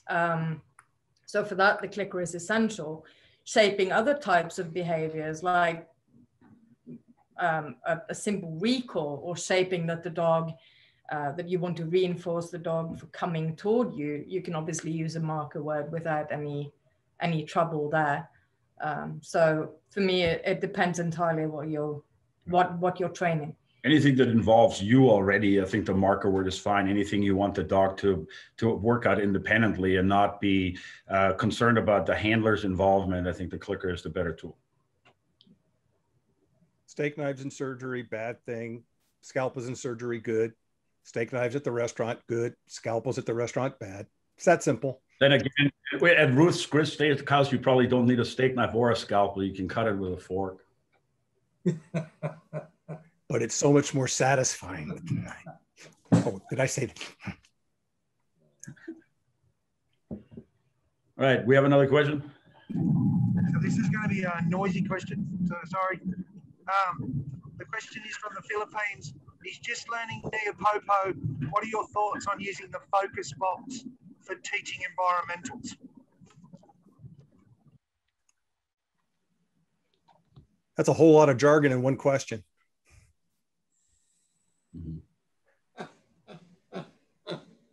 I'm laughing quietly too. You know, this is where, like, Neopopo has become a very famous system, and I think it they're able to create some incredibly impressive looking performances. But personally, I have not seen anybody be able to do those Neopopo type of performances in a real life applied context. I'm not saying that they can't, I just haven't seen it. So I'm going to reserve judgment on that. The other thing is I'm a bit of a word nut and I'm a bit of a science nut. And, you know, we all talk about, I talked to one of the people who's a Neopopo instructor, and his company name refers to the 4 quadrants of learning psychology. And I'm going, like, the whole term Neopopo is wrong, right? Taking away the negative is not a positive. It's taking away a negative. Negative reinforcement is negative reinforcement. Just because you take the pressure off doesn't make it a reward. It doesn't turn into a plus sign. And the po in learning psychology is always a plus sign. So you don't really have 2 positives. You have negative reinforcement, you have release, and then you have a positive. Now, will the dog anticipate the positive after? Yes, but that doesn't mean that taking the pressure off is in itself, from a learning psychology perspective, a positive thing. So while you can create, look, before Bart started with Neopopo, Reiser called it pressing. It was a very similar system. The dog was kind of boxed in, artificial conflict through outside stimuli, and then the dog found the right outlet. And it was maybe not done as systematically clean as the way Bart does it, but it was the same concept. And it does work. It's just it's not behavioral science based, right? Learning psychology is not, people start using, like, learning psychology as an example of behavioral science. Learning psychology is not behavioral science. It has nothing to do with behavior, right? It's psychological. It's how the brain works. It's got nothing to do with behavior. Behavioral science is, and Pat, you work dogs based on their natural behavior, their natural instinct. You modify and manipulate natural behaviors into what you want them to, what you want the task to be. Right? That's behavioral science-based training. Now, you may apply learning psychology for your reinforcement or your punishment or things like that. But the behavioral science-based training is basically, we know the dog has this behavior because it exists in nature. It has a biological purpose without humans ever being involved. And then the only thing we do is basically, like I said this in the last roundtable, detection training 101 should be this. This toy is a rabbit. Your rabbit smells like C4. Go find a rabbit. Finding a rabbit is a natural behavior for the dog. If I can teach the dog that what he believes is his rabbit smells like C4, he's going to look for C4. I can also do that by teaching the dog, look, if it smells like this, you sit, and then I pay you for sitting. And I can shape this, but I'm not really using the behavior searching. I want to use the search behavior and manipulate it so the dog searches something that I want him to find. That's behavioral science-based training. Neopopo takes a lot of that out. Everything is basically manufactured for the dog. Now, what they are able to manufacture can look very, very intense, very powerful, and very, very awesome. I've seen some of the dogs. It's impressive to watch. I've just never seen them do that work, like, without all the doodads, without all the boxes, without all the collars, in a real dirty back alley, like, shitty compound overseas kind of an environment. Will it work? Maybe. I just haven't seen it. And it's very successful in sport. Lots of people use it there. So I don't want to poo-poo the method. Poo-poo, not popo, right? But I think in the real world setting, there's very, very few people that are actually doing it. Justin Rigney is one of the guys who's trying to see where NAPOPO does fit in the real world and police applications. And I think he's got some creative thoughts, but it is still something that he's playing with. It's not something that's been tried and true and tested. That's been my experience, and I get around a fair bit. If anybody has seen better, then please share. And you only have to click once. That's okay. Sometimes people have nervous trigger fingers and they click multiple times.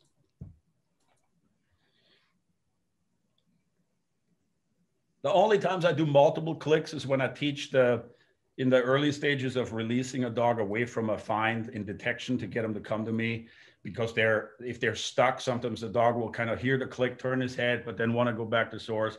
I'll click multiple times there just because I'm trying to teach the dog that click means come for the toy. So there are situations when it does help. Absolutely. You agree? There we go. Yes. Could I ask, would you repeat the question again, Wayne? We talked about the system, but could you repeat the question? I'm not sure that we answered the question for our... Yep, we haven't touched on the focus boxes. What was the question? Yeah, basically, what's your thoughts on using the focus box to teach environmentals? To teach environmentals, right? That's what the question was, whether the NAPOPO focus boxes are useful in teaching the dog environmentals. What does teaching environmentals mean? It's like drive. We've all got different definitions. So I don't know much about NAPOPO. I don't really subscribe to that train of thought anyway, simply because e-collars are not allowed where I work. But that being said, if the box is to teach the dog to ignore distractions, how would that carry over into the dog's temperament or character in new environments? So I'm failing to bridge the gap here. If someone can help me out, please.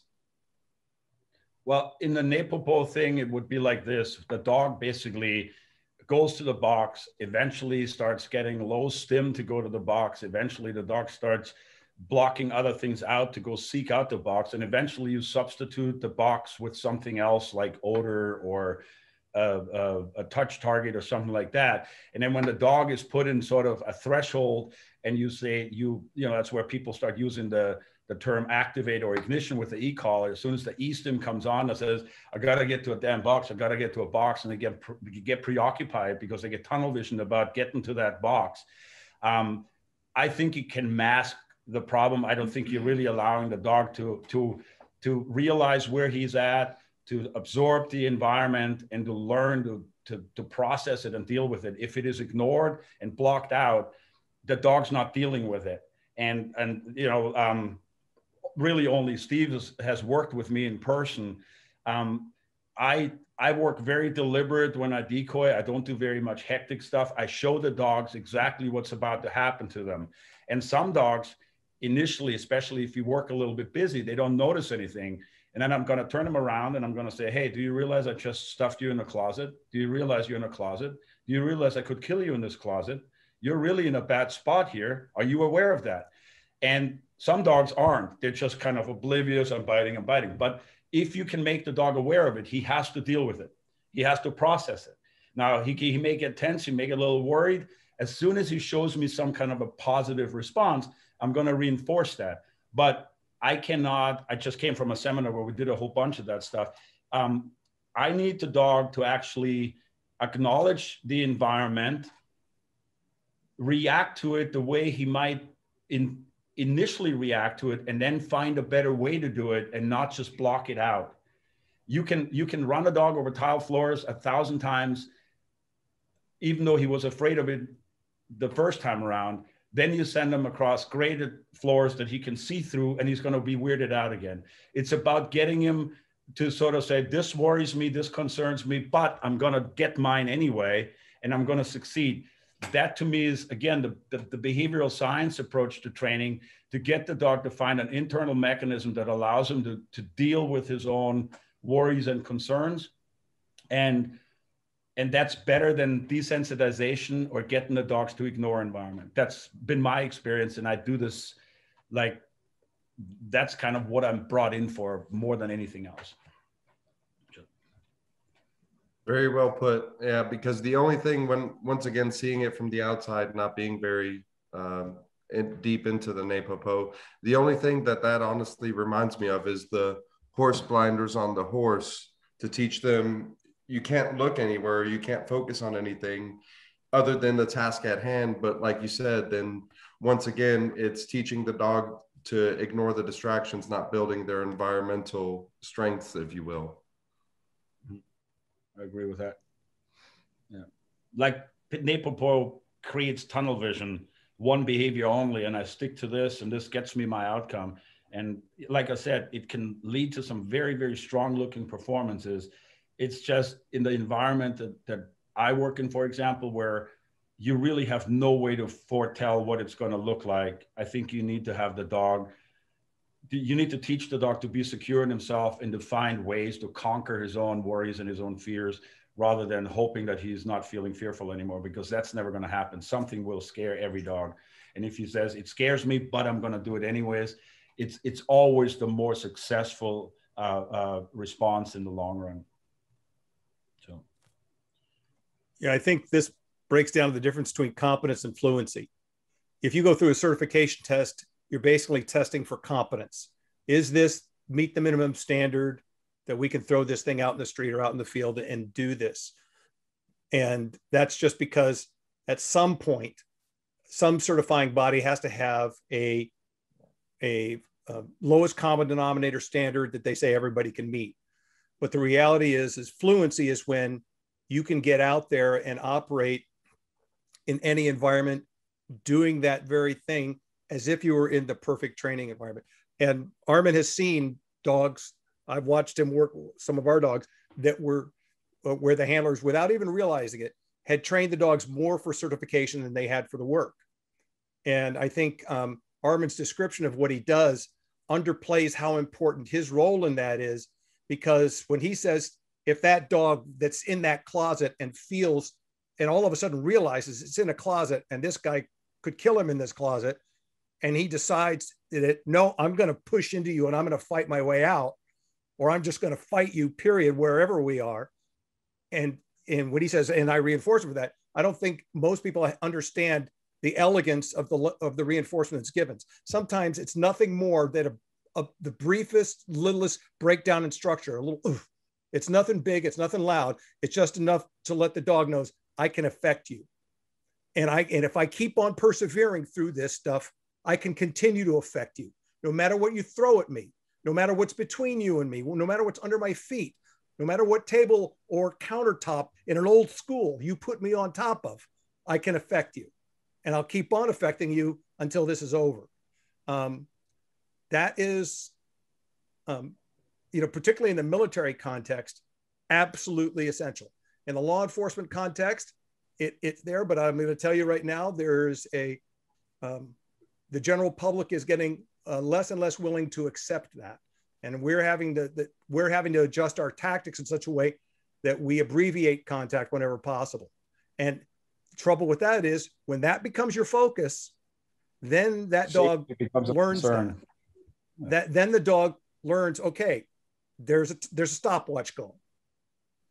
And it's such a difficult balance to walk. It really is. And I don't think, Armin's description is really good, but until you watch him do it, you can't appreciate the elegance with which the reinforcement's delivered. Thank you.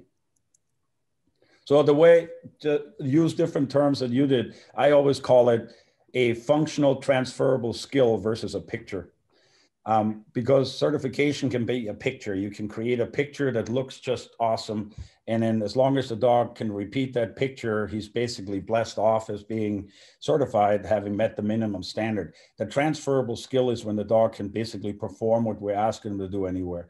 And that goes for the apprehension, the engagement, as much as the out and the recall and the stop, the transitions and all that kind of stuff. There's lots of ways that where we can set things up in a predictable fashion for handler and dog, so that basically the dog can just reproduce a pattern that we have taught him. And that's not good enough for me. It's never been good enough for me. I've always been much more about teaching that transferable skill. If I teach a skill, the dog should be able to use it in a multifaceted environment. And I think if we focus our training on that, we prepare the dogs much better for the job that they're really out there to do. And you know, that I think that's what we're all here for, is to make them reliable on the job. Right? One of the analogies that I like to draw when working with people is, I say humans, we think like a string. Our thoughts basically flow and weave together. Dogs think more like a chain. These complex behaviors are broken down into the most minute basic segment. If we think about the fetch, for instance, for us, it's throwing the ball and having the dog bringing it back. It's very simple. For the dog, especially if you're doing a structured fetch, it's the impulse control, the marking, the releasing, the going to get it, the bringing it back, the releasing again, right? So if we work on taking time on building these individual links or forging these individual links and teaching them, like you said, transferable functional skills, you allow them to piece the chain together in any which way they need to be able to accomplish the said mission at hand. So I'm a big believer in that as far as that's concerned, instead of just training the same routine over and over and over again. Okay, we talk, you know, I compete in the KNPV. So, you know, hey, I go into the rear guard, I begin barking, I stay barking, and then the handler comes up and we do the transport and so on and so forth. But we build these dogs up through the routine to give them the impulse control, because once again, it's a sport in this case. So the idea is to have really precise behaviors and to score points. But it doesn't really transfer into the real world if you just teach that routine. I can't send my dog on a bite, and then as soon as I ask him to out, he wants to go into a rear guard, you know? So very, very well put, Aaron. And if you buy a certified dog and try to turn him into a military dog or a police dog, you have to undo a whole lot of that habituated picture work that is really, I don't buy dogs like that anymore. I want young dogs. I want green dogs, because I don't want to have to undo all that stuff. Yep. One little thing I'm going to throw at Pete here, just to be an ass. The term impulse control, the term impulse control is a bit of a catchphrase. And I think we should be very, very careful as behaviorists or whatever in just throwing it around, because 99% of the time, especially in the sport that you train in, and I do as well, it is impulse suppression. It is not impulse control, and it certainly is not teaching the dog internal impulse control or self-control or capping. It is actually a form of suppression, and the dog functions while he's suppressed because he can predict when he's allowed to come into drive again. That doesn't really mean that he can control himself at all. So it's really, and people use that term all the time. And as long as the dog doesn't act on his impulse, they call it impulse control. But there's lots of ways to get a dog to not act on it.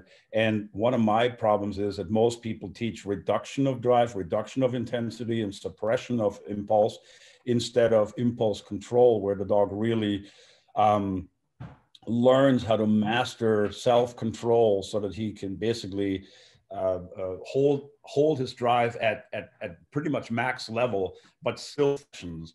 That's really sort of my ultimate picture of impulse control. But I would say 90% or more of the people that use that lingo are using it very wrong. And as long as they can get a dog to not act on impulse, they're happy, and they don't care why the dog doesn't act on it. So that's just a bit of a nails on chalkboard term for me nowadays. No, absolutely correct. And you hit the key word on the head of suppression, right? A lot of times, one of the issues that I run into with a lot of teams, for instance, is setting up for the building search, coming to the threshold or the initial entry point, asking your dog to down and beginning to make your call outs. And then the dog is in a lot of conflict, barking over the handler, barking over the call outs, so on and so forth. Because once again, that dog is being suppressed, is being made to stop in that position. Where if we take a step back and we teach that dog, hey, it's in your best interest to stay here for a second, be calm, and then when I send you, you can go ahead and complete whatever desires you may have, i.e. going into the room and apprehending the helper or the suspect or anything in that aspect. So very well put, Aaron. I don't want him to be calm. I don't want him to be calm. I want him to be contained. I want him to be quivering. I want him to be contained and collected. I want him to be ready to explode, but hold it all inside. The reason I use the term capping, the reason I came up with that when I first started using it in articles, is basically if you imagine the carbonation in a soda or in champagne is drive, right? Put a cap on it. Yeah, if you slam on the bottle too hard, you're going to break the bottle. You've got nothing left. And if you don't get it on there, everything oozes out and leaks and fizzes out, and you lose all the drive and all the bubbles. But like I said, a lot of times people have sort of, as long as the dog obeys, for them, it's impulse control or capping, and it's really not. So sorry, Michelle wanted to jump in. No. So I have a question actually. So you're being very specific about the language you're using, and I'm wondering if this is universally accepted terminology in animal behavior. Like when you talk about control. There's no such thing.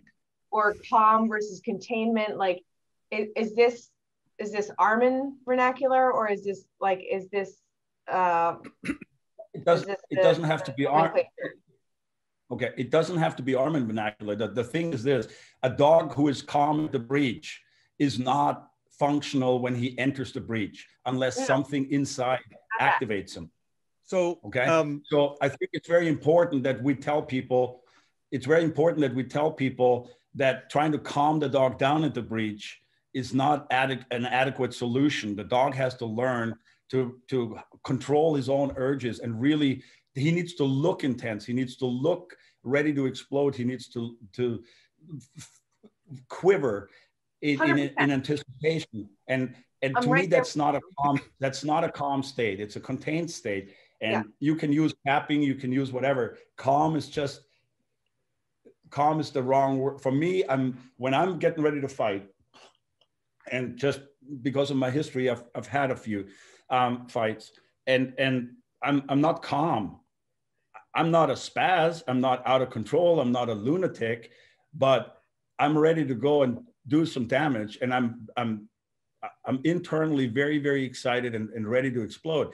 And I think it's hard sometimes for people to kind of relate that to the dog and see that the dog has to function the same way. I've had lots of dogs that showed very good obedience and very calm demeanor at the breach, didn't get loud on announcements or call outs or anything like that. And then you send them in, and then if nothing happens that stimulates the dog into a more elevated state, they don't function well enough. And the reason I'm spastic about the use of words is that people really need to understand what our ultimate goal is, and calming the dog at the breach is not one of them. Completely understood. Not for me. The distinction's clear to me. Like it's like before I go into a dessert buffet, I'm trying to be contained. I get it. Like so, I totally get it. But I'm talking about like in animal behavior. Are these terms? Is that a standardized nomenclature? No, they're not. And I didn't think so.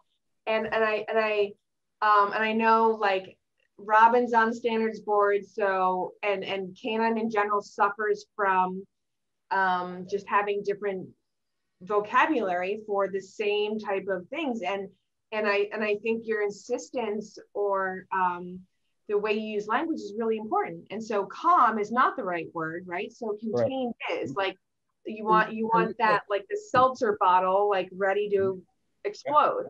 which makes total sense.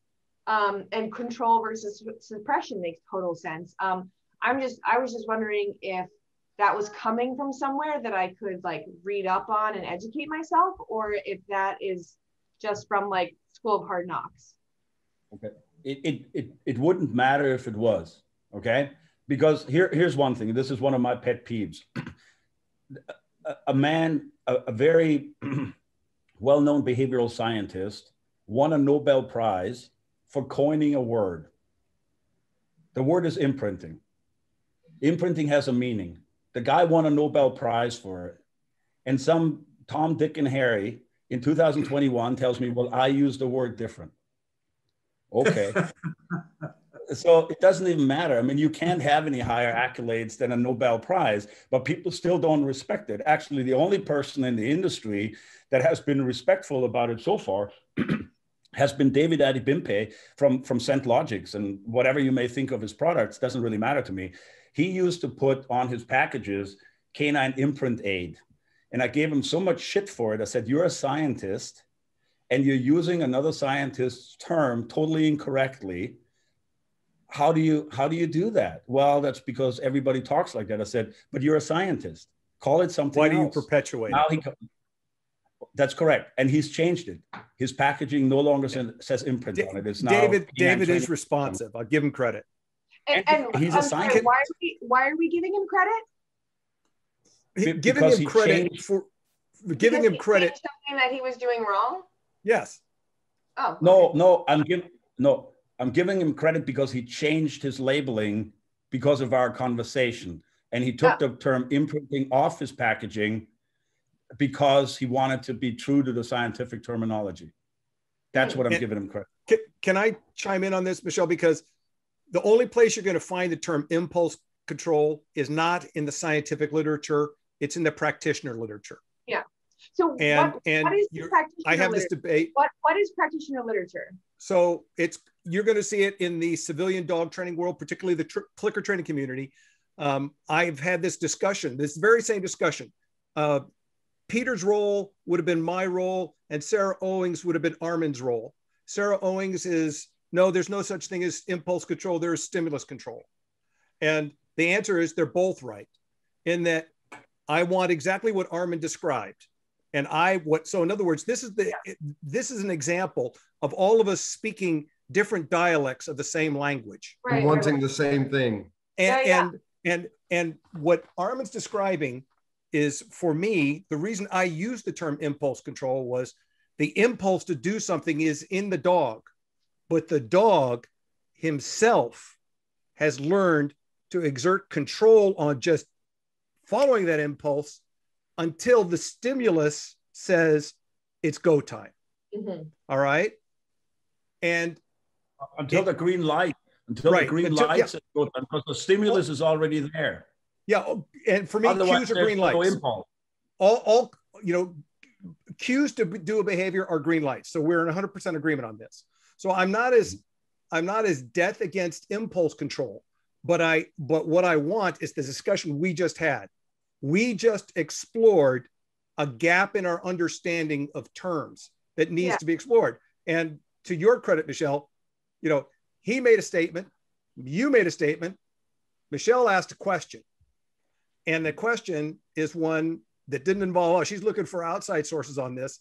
And I think that we really need to be more curious about this. So that when Peter says impulse control, and you're talking about capping, and only because I've worked with you and I've worked with people, and I think I understood what he meant by impulse control, I feel like I can see both sides of this. Right. And there is common ground, because in the end, we want the same things, but we're using different terms to describe the thing that we want. We agree that suppressing the dog to get it, and Sarah Owings agrees that suppressing the dog to get it is the way most people go about it, and that's bad juju. And Jobu doesn't like bad juju. So we want to make sure that we go ahead, and that's a baseball movie reference. Never mind me. So the whole point about this is we have got to do what we just had here on a broader scale, more than the 16 people that were in this conversation.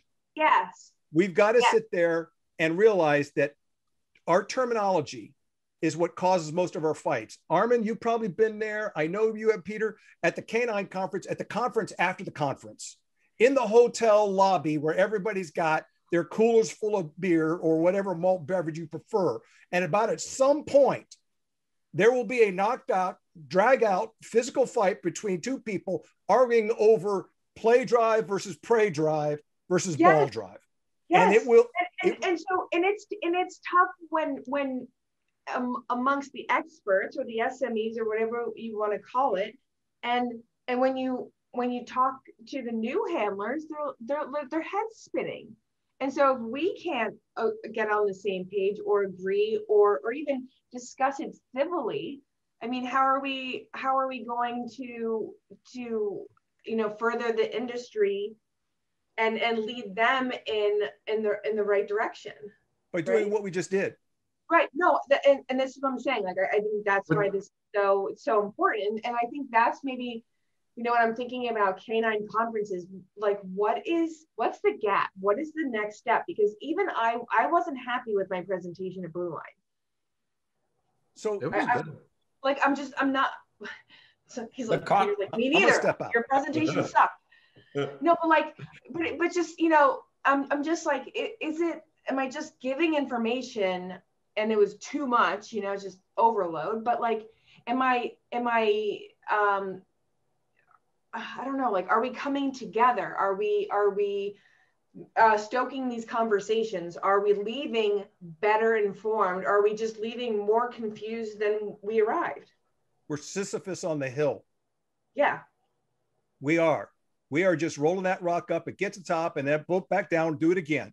The reason is the volume at the rate at which people cycle through this career, you're constantly having new people in. And I love police canine. I love police canine handlers. But the reality is the way the law enforcement community prepares people for the job leaves them hitting the street underprepared for what they're going to face, because there's just too much knowledge. Even if you give them, like my agency, we got a 16-week minimum academy, and my state only requires 10. And then ask any of those guys at the end of 16 weeks, they feel like they've been drinking for a fire hose for all of it. Yeah. It just is too much to absorb. There's a lot that gets on there. And that's why we don't really expect ultimate performance from a dog until they've got about a year on to get through transition, where both the dog and the handler understand this ain't training anymore. And they really start to hit those strides. But no agency I know of, except for a few in Europe, are going to let somebody be off the street for a year. And there's no continuing education requirement, correct? Beg pardon? And there's no continuing education requirement, correct? Well, every state that has a requirement has some kind of hour count for the year. So like, for example, California has a 16 hours a month training requirement. And you know how most of them get their, a significant number of them get their 16 hours in California is they buy their dogs from a vendor. That vendor says, hey, agency, I can save you money. I'll sell you a training package. Now this vendor sells to hundreds of dogs in a regional area. And so how do they provide that training? Well, they take half of an agency's teams and they get together on the first and third Saturdays of the month, and they all meet at the local high school or someplace like that, and they train. Now, if you've got 60, 80, or 100 teams showing up at one time, how much actual training? 20 minutes. Right, right. And then on weekends 2 and 4, the other half of the teams show up. And that way everybody gets their 16 hours. Like actual continuing ed. There's no actual continuing ed requirement, right? He's funny. So let me pipe in here for a second. So here's one of the big problems, okay? Because somebody threw up conferences. Conferences are a problem in themselves. I go teach at one, and then like there's one this fall, which is really not a lecture. You're at ATK9, right? I'm sorry? Are you going to ATK9? Yes. Mm-hmm. Because he was formed by a former handler from a unit that I used to train with. So you and Pat will be there, right? I'm sorry? You and Pat will be there, right? I believe so, yeah. Yeah. So, but that's not really the same as the other conferences. No. I don't think that is and you actually have to do something and validate what you're talking about. So one of the problems with conferences is they want to put butts in the seats. So they bring in all kinds of people, And some of the times, like I go to a conference and I teach, and it's basically, I say something sort of new and innovative and out of the box, and then 10 people come behind me teaching on a similar subject, and they regurgitate 30-year-old garbage. And just because that's tried and true, and it's been like that in canine for 30 years, let's keep doing it, bang our heads against the wall a little bit more until it's all flat and shit. It's just not, it's not going to improve. And people want to make money. That's the other thing. We have so many people coming out of, like, retiring from the military and wanting to now do this for a living because they don't know what else they're going to do. And they have some experience and they can use that. I'm a veteran and I did this in combat, I did that in combat. And they come out and they start doing all that kind of stuff. And there's no real, like, as soon as somebody's invited to teach at a conference, in the eyes of the attendees, he's a chosen, selected expert. They're And many of them validated. just aren't. Correct. And many of them simply are not. They have no real, like, track record. Like, what have you done? What dogs have you trained? Where is your product? Show me your product. Show me what you've actually accomplished, and who will validate you. Who can I call that says, hey, this guy really helped our dogs? There's very, very few of them that have done this on a broader scale. Now, there are some people that are the trainers for, like, one department, and they train like 8 to 10 dogs, and maybe they're quite good at that, but that's not the same as going around and doing like 20 dogs in 10 different countries and helping every one of them, because you're able to assess, evaluate, and come up with training solutions that are just a little bit more like, they're not just regurgitating old things. And I think if we just caution people a little bit as to what information that they try to sort of look, and there's a lot of people that try to self-educate, and they simply don't have enough experience to sort through the garbage. And at the end of the day, it's a sad thing because it's a business. I mean, I make money at it. I try to be very responsible, and I'm not a very good businessman when it comes to that because I shoot myself in the foot all the time. But I really try to provide value for people so that they really walk away with something. And if I have to step on toes to do that, I will do that, because to me, it's more important to tell the truth than it is to be invited back. If what I bring to the table doesn't get me invited back, I don't want to come back because I praised everybody, even though there was no 100%. Reason to praise. 100%. And I think that is a very slippery slope that we're on.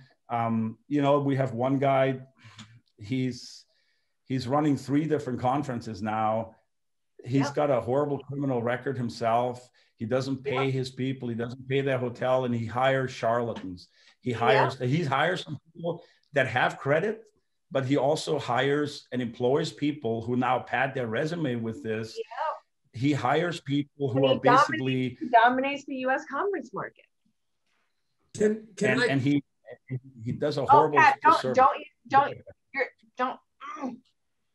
I want to, before I forget, I'm getting to the age where I quickly forget things if I don't spit them out or write them down. And I don't write, so I put a message on my phone. But Armin, you were talking about the dog at the breach, and you don't want the dog calm at the breach. And an illustration from outside of the dog world. I fly hawks, and sometimes if you see the red-tailed hawk on the side of the road in a tree, some are just sitting. They're perfectly still. They're doing nothing. You see another one. He's hunched over. His tail is sticking out a little bit, and they're tense tight. They're 100% in drive. He knows I may die if I don't catch that mouse or that rabbit. He's 100% in drive, but he's not active. He's not flying all around because he's learned that being calm, I wait for the right time, boom, and then I kill something. The young hawk, it just chases everything, and then he figures out, I have to be calm here. But the one that's sitting, he's sitting rousting up, he's luffing, he's not moving, he's calm, but that's not in drive. But the one that, there's a difference. He's totally engaged, but he's not explosive activity. And that's the difference that from another animal that you're looking for. And I think I agree 100%. And I actually play when I do my behavioral science lecture and I talk about capping, I actually play videotapes of predators stalking, because a stalking predator is containing himself until the right moment to pounce.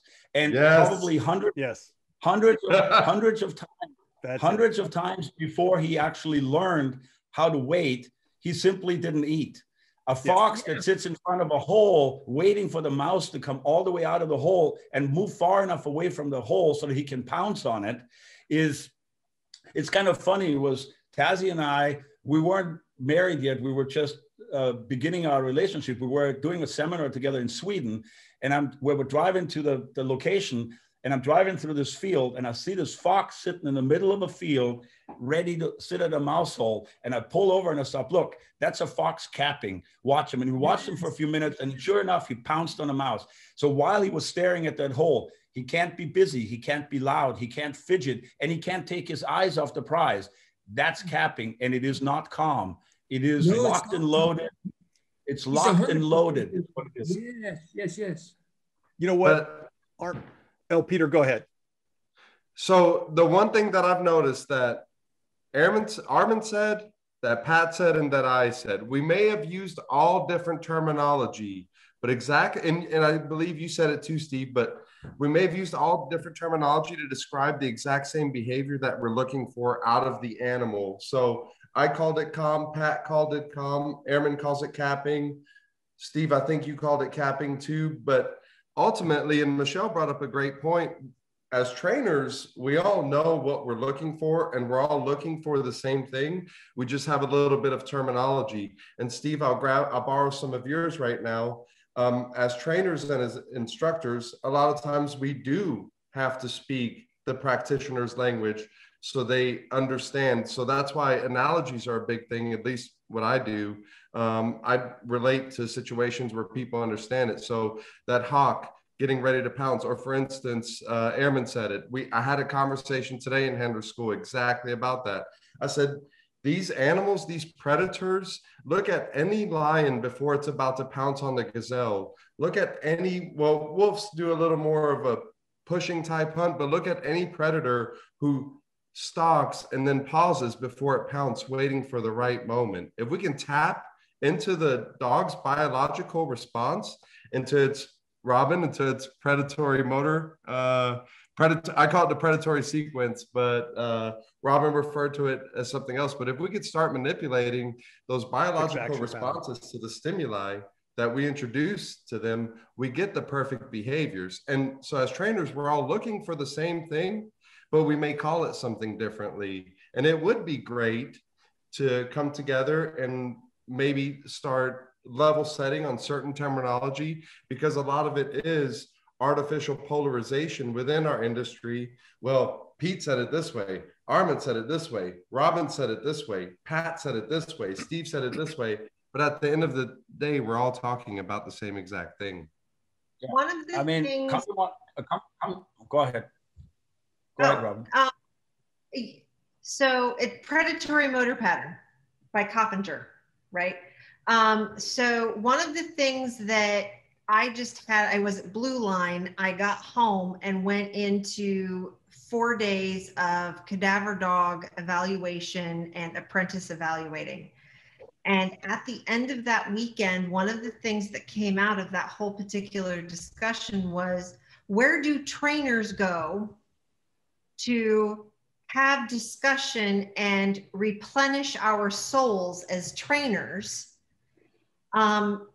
And the answer is, it's really hard to find a good tribe that you can have really nice, open, good debate with and come to this sort of consensus about stuff that might actually move the industry forward.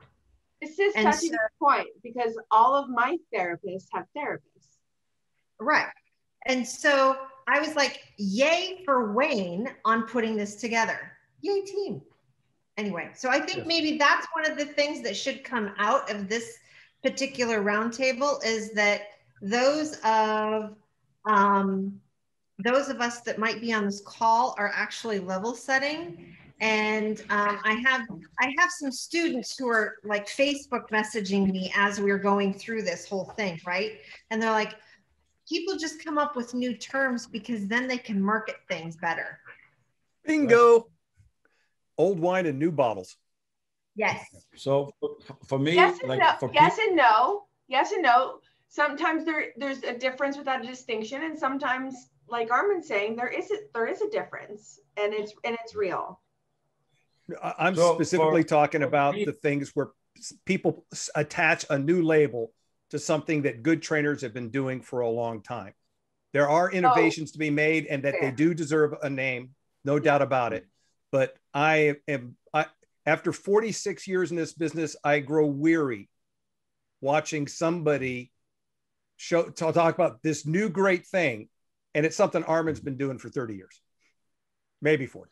Well, again, for me, it's like this. I'll tell Pete if he has the opportunity to come to one of my seminars, because Steve can probably attest to the fact that I actually do tap into that biological behavior of stalking, capping. And I seem to be able to elicit that from dogs when I'm on the receiving end of the bites.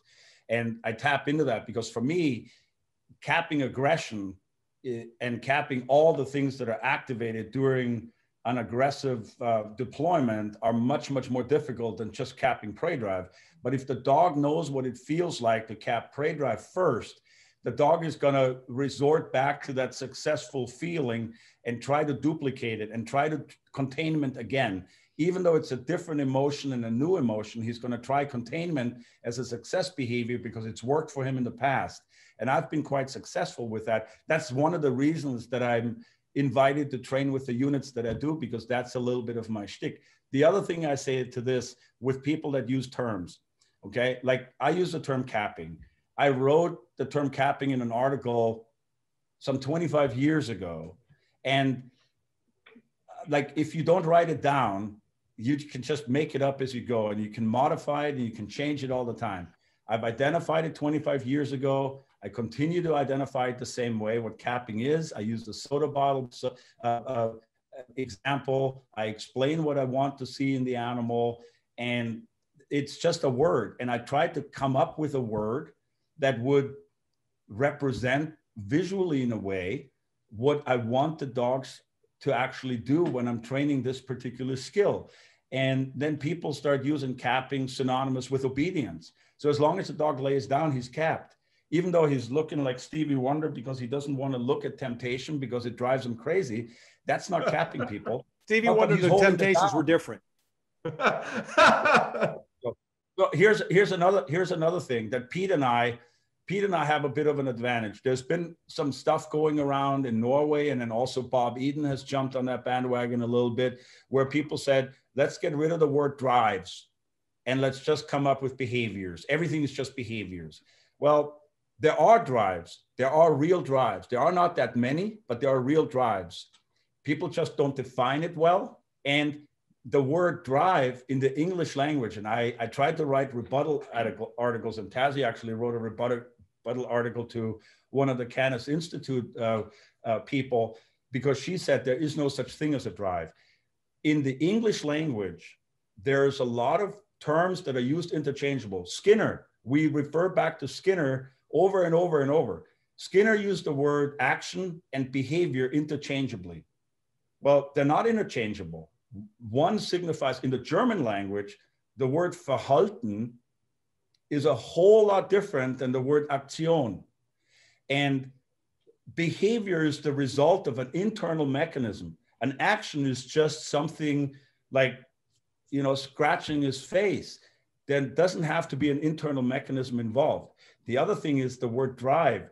The word Trieb in German doesn't just mean sprout on a tree. It also means Antrieb, the motor that makes something run. And for me, I always tell people this: if you consider the trigger stimulus for a drive, if it is a real drive, all you have to do is pull the start cord, and then the motor runs.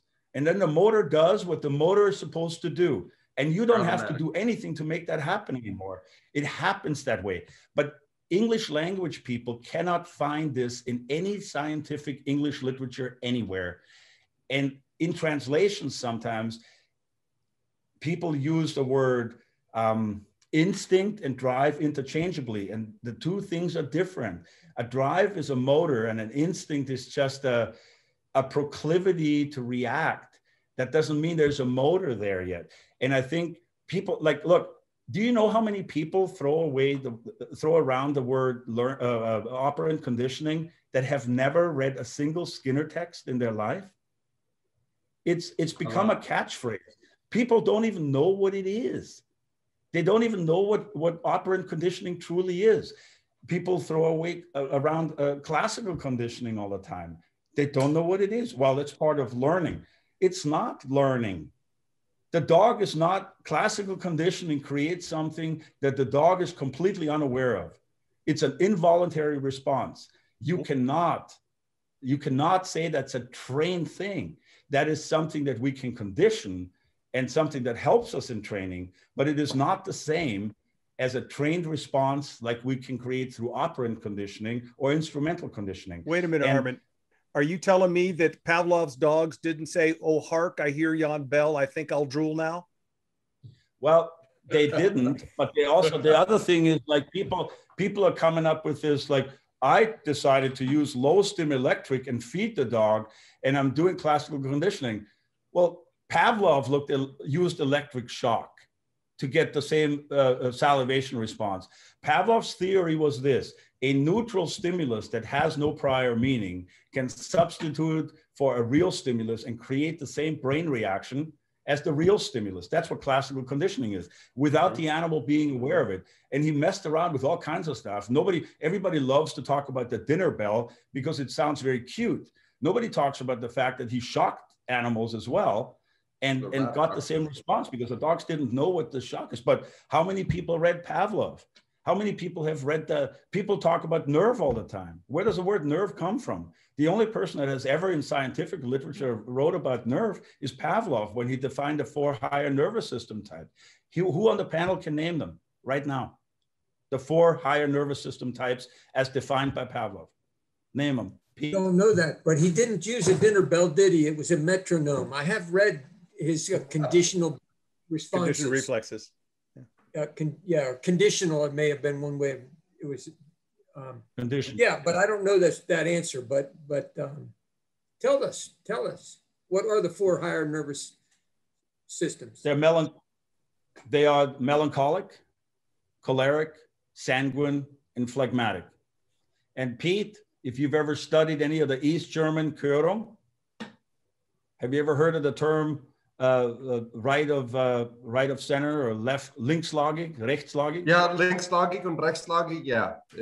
So, okay. So basically, in the East German Körung system, they use this to evaluate temperament, right? So the sanguine dog is the dog that's most balanced. His arousal processes and his calming processes and his settling processes are equally balanced. The choleric, the arousal processes overshadow the calming and collecting processes. And in the phlegmatic, the calming processes overshadow the arousal processes.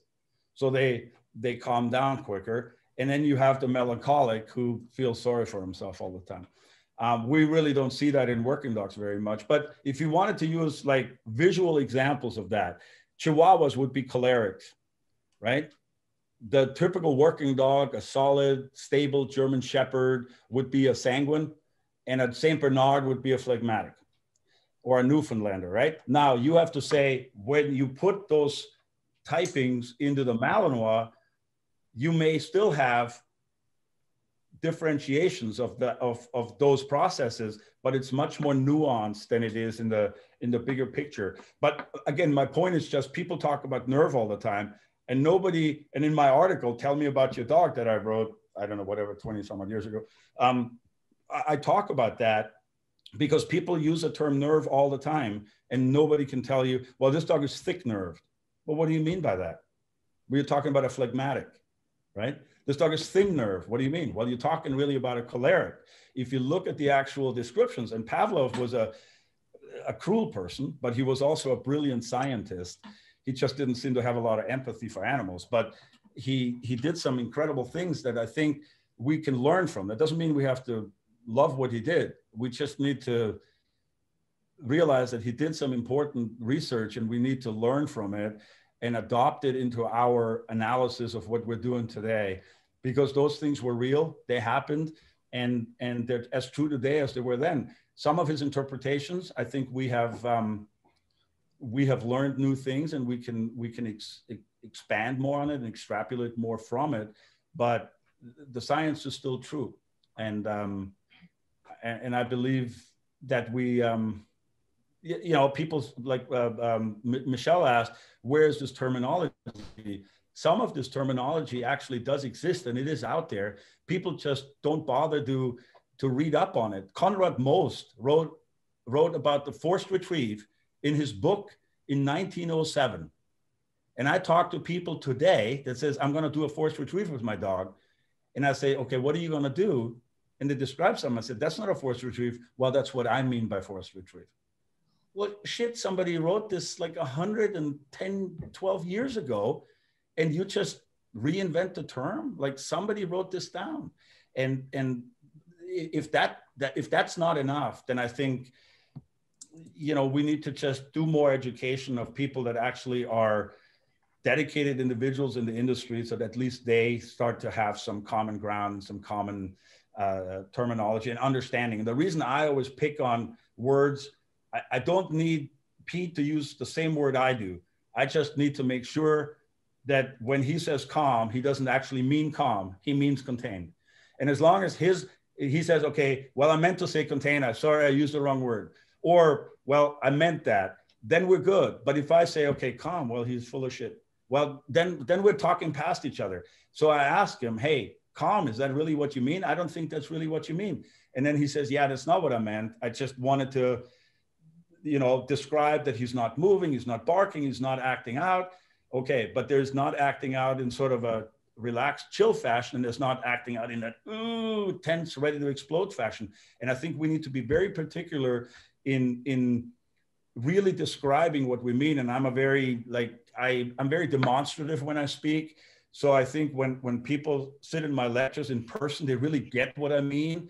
Sometimes in writing, maybe it's lost a little bit, but I'm just passionate about this from beginning to end. Like I said, I've been doing a 3-day seminar. I just drove for 5 hours, and I'm just as fired up now as I've ever been, because this is just very, very dear to my heart.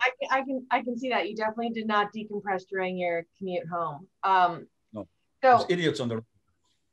We're idiots on the road. So what you're saying makes complete sense, and I agree on the individual level of like, oh, what Pete's saying is fine if we're like using the terms and we can explain that all, but that's not scalable. Right. Does that make sense? Like, that is not something that we can apply to the greater canine industry. So that's why words matter, terms matter, definitions matter. Like the bigger picture matters, because we can't say like, oh, well, when Pete says it, it means this, and when Armin says it, it means this, and when Robin says it, it means this. Like that doesn't work. And so, what is the solution for that? Well, last time when we had this roundtable, I brought up my article, Tell Me About Your Dog, and one of you found it. I posted it. I reposted it. I posted it. So how many people read it? Who else? Okay. Well, and I don't, Robin. And, I just got it 30 seconds ago. Pete's new here, so he gets it. We're not completely sure. That was on before. That must have been on before I logged on last time. Yeah, probably. But I think it's really important that people articulate their concepts and ideas in writing. And I happen to not try to reinvent terms. If I don't know it, like I translated a book years ago, and it was the book from Helmut Reiser, right? He writes very complicated. He's a very complicated speaker as well. And I went to a couple of his seminars when I was very young, when I still lived in Germany. And I found him very fascinating at the time. And he took a blue collar sport into a new age, because he was the only person that was really highly educated and really, really passionate about this. And he's self-educated, and he did a lot of, and he's very intuitive. So I think he's in many ways a brilliant man. He got carried away with some other sort of side issues, but that's not relevant. So somebody asked me to translate this book. So I started, and it was very, very difficult because just the way he writes. And then some of the things that he was writing about, I said, like, all right, what exactly is he trying to say here? So I said, I'm stopping the translation.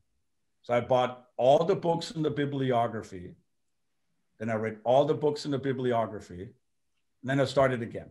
So when he started referring to certain terms that he was using, it started to make sense to me because of where he had read some of these concepts. And I think that's, you know, we need to try to sort of find that common ground. And it isn't just that one person defines it, but that we actually sort of say, like, this has been around for a while. Like imprinting. Konrad Lorenz won the Nobel Prize by coining the phrase imprinting. It is a very profound learning experience in an animal's life that lasts a lifetime. That's what it means, okay? The German word is Prägung. And he did this with the gray geese in Europe. And his hypothesis was that the gray goose will, or any bird really for that matter, that's how the cuckoo survives, the species cuckoo survives, any bird will adopt as its mother the first moving object it sees when it hatches from the egg. And he did all kinds of stuff. He used himself, he used his wiener dog, he used a little toy truck, he used all kinds of stuff. And like, he would pull this little wooden toy truck through the yard, and the goslings would just follow that truck. And there would be a mother goose with goslings walking by, and the little goslings would follow the little wooden toy truck because dad was mom. They didn't care about the other. That's a very, very profound thing. And again, in dogs, the behavioral science community has agreed that the imprinting phase is from 7 to 16 weeks. Then it's over. Everything after 16 weeks is conditioning, learning, association. It is no longer imprinting. But American detection dog trainers have decided that they want to use a very powerful word. So they use a word that has this powerful meaning, and they use it completely wrong. I'm trying to imprint my 3-year-old dog on Odor. How do I do it? Well, stop using the wrong word, dipshit, and get with the program. You have to do it different. Like, I imprinted my puppy on explosive odor when he was a little baby. He can't help himself. If he walks by odor, he will react to it. It's going to have meaning for the rest of his life. I don't have to maintain that whatsoever. And I didn't have to do a lot. It took 3 or 4 reps and the dog had it. He's never going to forget that. That's what imprinting does. Anything else is more perishable. And I think that's a very simple example. Capping. Nobody uses the word capping. I'm the only person I can find, the first person that used the word capping in writing in the English language.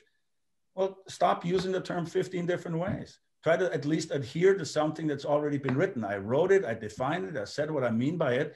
I said, well, that's not what I mean by capping. Okay. So if people aren't willing to do that, we have to discount those people as unscientific. Go ahead. So there's a question. Who's talking?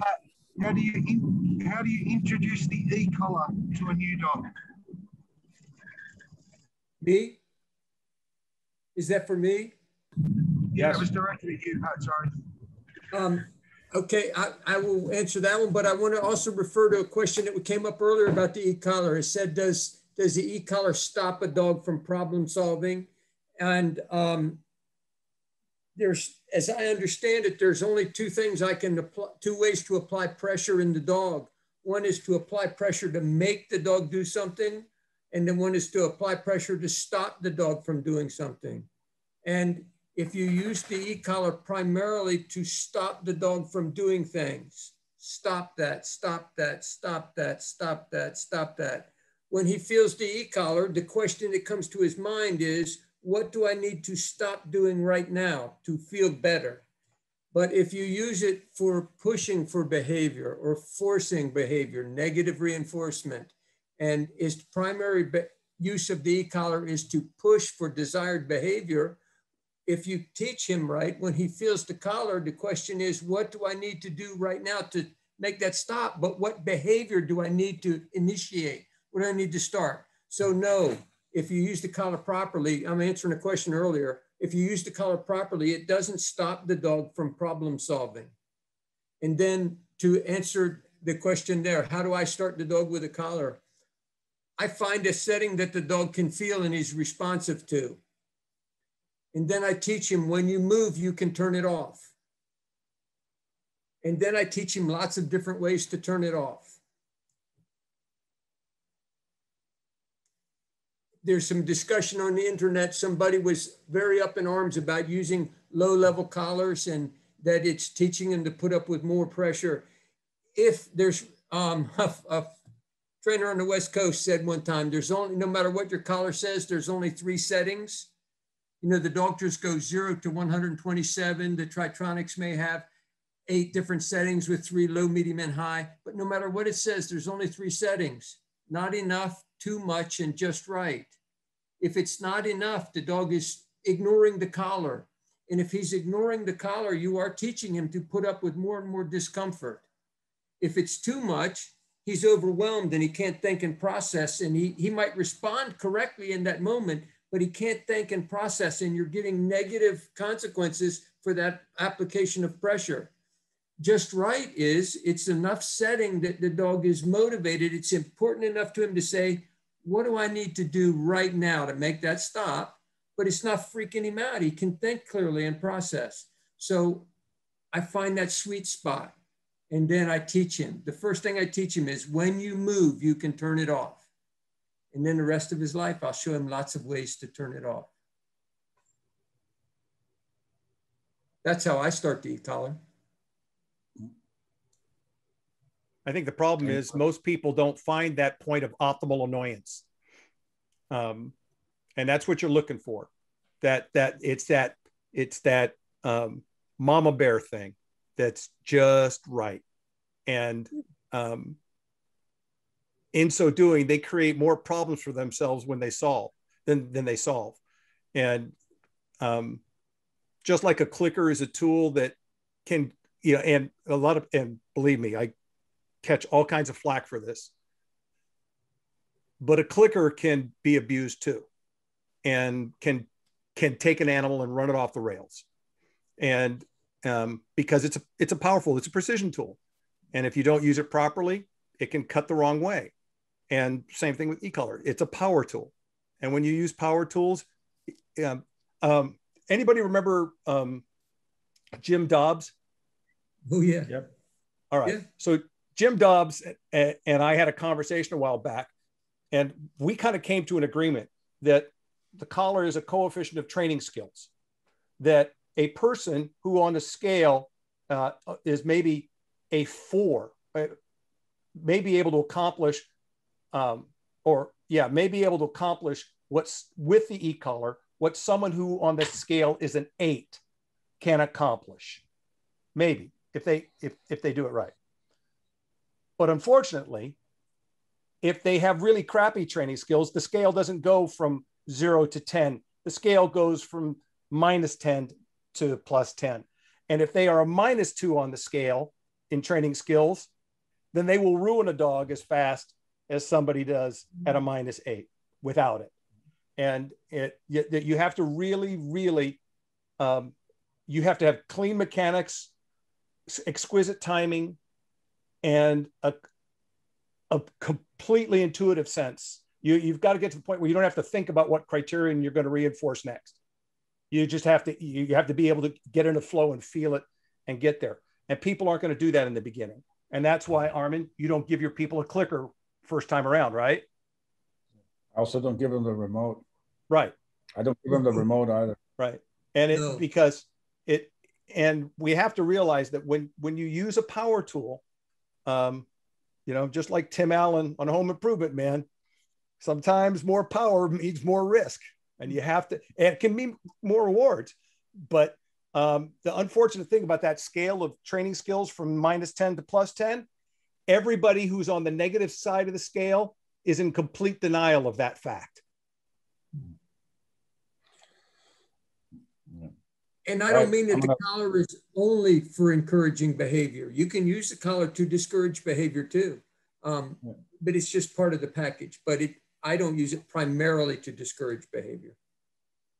Well, by definition, it always is used to discourage behavior, because even in a negative reinforcement procedure, if the dog is executing the behavior, you're not going to do it. So it's technically a DPO, a differential punishment of other. You'll punish any other behavior except the one you're trying to shape. No, that's wrong. That's wrong.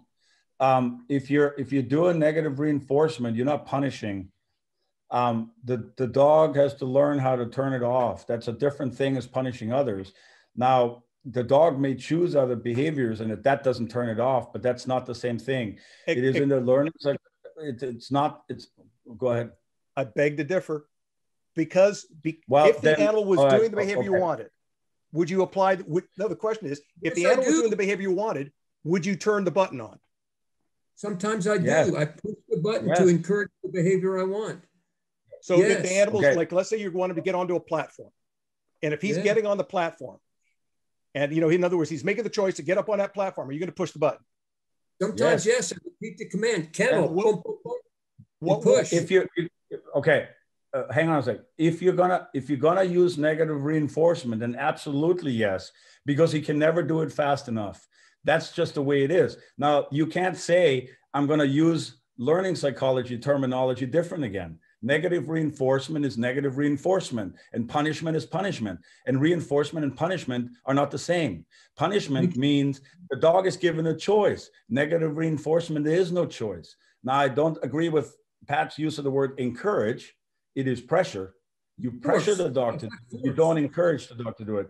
I personally choose, like I've seen dogs trained that way. I've seen dogs trained in the NAPOPO system. I've seen dogs trained the way Pat trains. And I think that they're very successful in teaching the dogs these behaviors. Yeah. However, I choose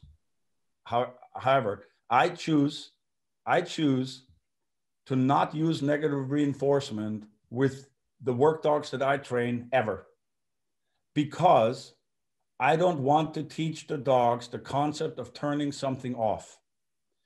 There's nothing adverse that the dog should face that he turns off with anything other than aggressing at it and power.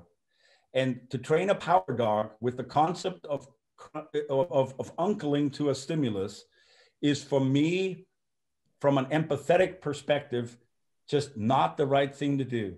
I'm sending a dog into a fight for his life, and I'm telling him that when something gets unpleasant enough, you can just move away from it to turn it off. I don't want to plant that seed in his head ever. I use the e-collar. I use it as positive punishment only. I will not use the negative reinforcement setting on the collar for that reason. I know how to use it. I've used it in sport. I know how to use it, and I have taught dogs things this way, not dogs that have to protect their own life and the life of others. That's my only criteria. That's it. Because for me, it's like this. If a dog is concerned about that stimulus enough to turn it off, if he didn't care enough about it, he wouldn't bother to try to turn it off. Then he's just going to ignore it. But if it is irritating enough, annoying enough, unpleasant enough for him to want to turn it off, we're doing something to the dog that the dog is in the end submitting to. And I don't want to teach submission to the dog that has to fight for his life. Now, positive punishment is different, because you can't really start the e-collar training, I certainly don't, until the dog has a certain repertoire of trained behaviors. If I cannot correct a dog, if a dog cannot use correct response, to not let it happen. So if the dog knows what down means, he can choose to down, or he can choose other things. The other things are just bad choices, and they hurt for just a second, but they were just the wrong choice. You brought that on yourself. The dog's not really ever worried about it to the point of wanting to turn it off. If I ever see like a shirking behavior, way wrong, way bad, and we completely change that, leave the e-collar out of it. I do not want that response in a dog at all. That doesn't mean that from a training perspective or a learning psychologist perspective, what Pat is doing is wrong or not brilliant or not very, very skilled. It is just something Not that suitable. that is emotionally something that I prefer to stay away from, because I do not want to give the dog the idea that there are some things out in the world that he cannot conquer by punching his head through it. And if you use it for teaching the dog things other than just kind of crushing it, as far as like you could probably use a e-collar to teach a dog that too, but if you use it for other things, there is like I won't use it to go on a board, not with a work dog. We can do that with a pet. You can do it with a sport dog. You can do it with a hunting dog. Okay, the duck's not going to kill the dog. So we're not worried about that. So if we need to teach the dog to go to a certain place, we can do it that way if that's our choice. But a dog that needs to go, like if the dog is concerned about turning off a stimulus, say we do a directional send. We're sending a dog 100 meters to a spot. And as he's running, he goes, I hope that thing doesn't happen. I hope that thing doesn't happen. And he gets out there and he goes, whew, I'm glad I'm here. Now you say, go find a bomb. The fact is that hunting dog people, and Pat, you can back me up on this. There's lots of people in the hunting dog world that do the directional sends that way. And then they send a Labrador retriever to a bird, and the dog won't retrieve the bird because he's more concerned about getting to a spot than it is about picking up a bird. So it takes the drive away from the dog. Well, then we do a force fetch. Okay, brilliant. We can't do that with detection. It just doesn't work. So for me, and again, I'm not telling anybody else how to do it. For me, because I'm sitting here today, and there's a couple of other ones of us that may have, I'm sitting here today because a dog made sure I came home. If it wasn't for that dog on several occasions, I would not sit here with you guys tonight. And I will never do anything that I'm worried might take the wind out of my dog's sails to fight that fight for me or for himself. I may be too emotional for that. Maybe that's an emotional response on my part, but that is my philosophy. And that's the way I approach the e-collar. So, I'd like to show my naivety here. So you never use the e-collar stimulus during bite work to have the dog bite harder, deeper into the grip to make the stimulus go away? I know people that do it. I'm not a fan. Me neither. I've seen it done, and that's one of the things that people in NAPOPO do, and it works in a sports setting because the person that the dogs are biting is playing by rules. When the rules are gone, bingo. I don't do that. What was the question? So Wayne was asking if we're familiar with the people who use the stimulus from electronic collar to get the dog to drive deeper into the bite. In other words, they apply it and they teach the dog that if his grip is shallow, his grip is weak, and he feels this optimally annoying stimulus, if he drives into the bite, he bites in harder, he bites longer, that makes that go away. And that you can build bite that way. You can negatively reinforce building a stronger bite. That's the gas pedal thing that Justin Brigney talks about. Pat, you use that. I don't use it to motivate bite or detection. No, or not tracking. bite. Not bite. No. I use it to motivate behavior, but I don't try to motivate bite or detection or tracking. What do you use it for? All other obedience commands, but these other behaviors, the bite. So it has a place. It has a place, but not in bite. In the bite work, I don't use a collar to encourage the dog to bite, because I think it's just, as Armin said, it works in a sport, it works in a game, but to encourage the bite, the dog has to be fighting the man. And I don't think the e-collar has a place there, nor in detection. Detection, you can force, personally, I don't use it to motivate detection because I can't tell when he's smelling. I can tell when he puts his nose where I think the odor is, but I can't tell when he's smelling.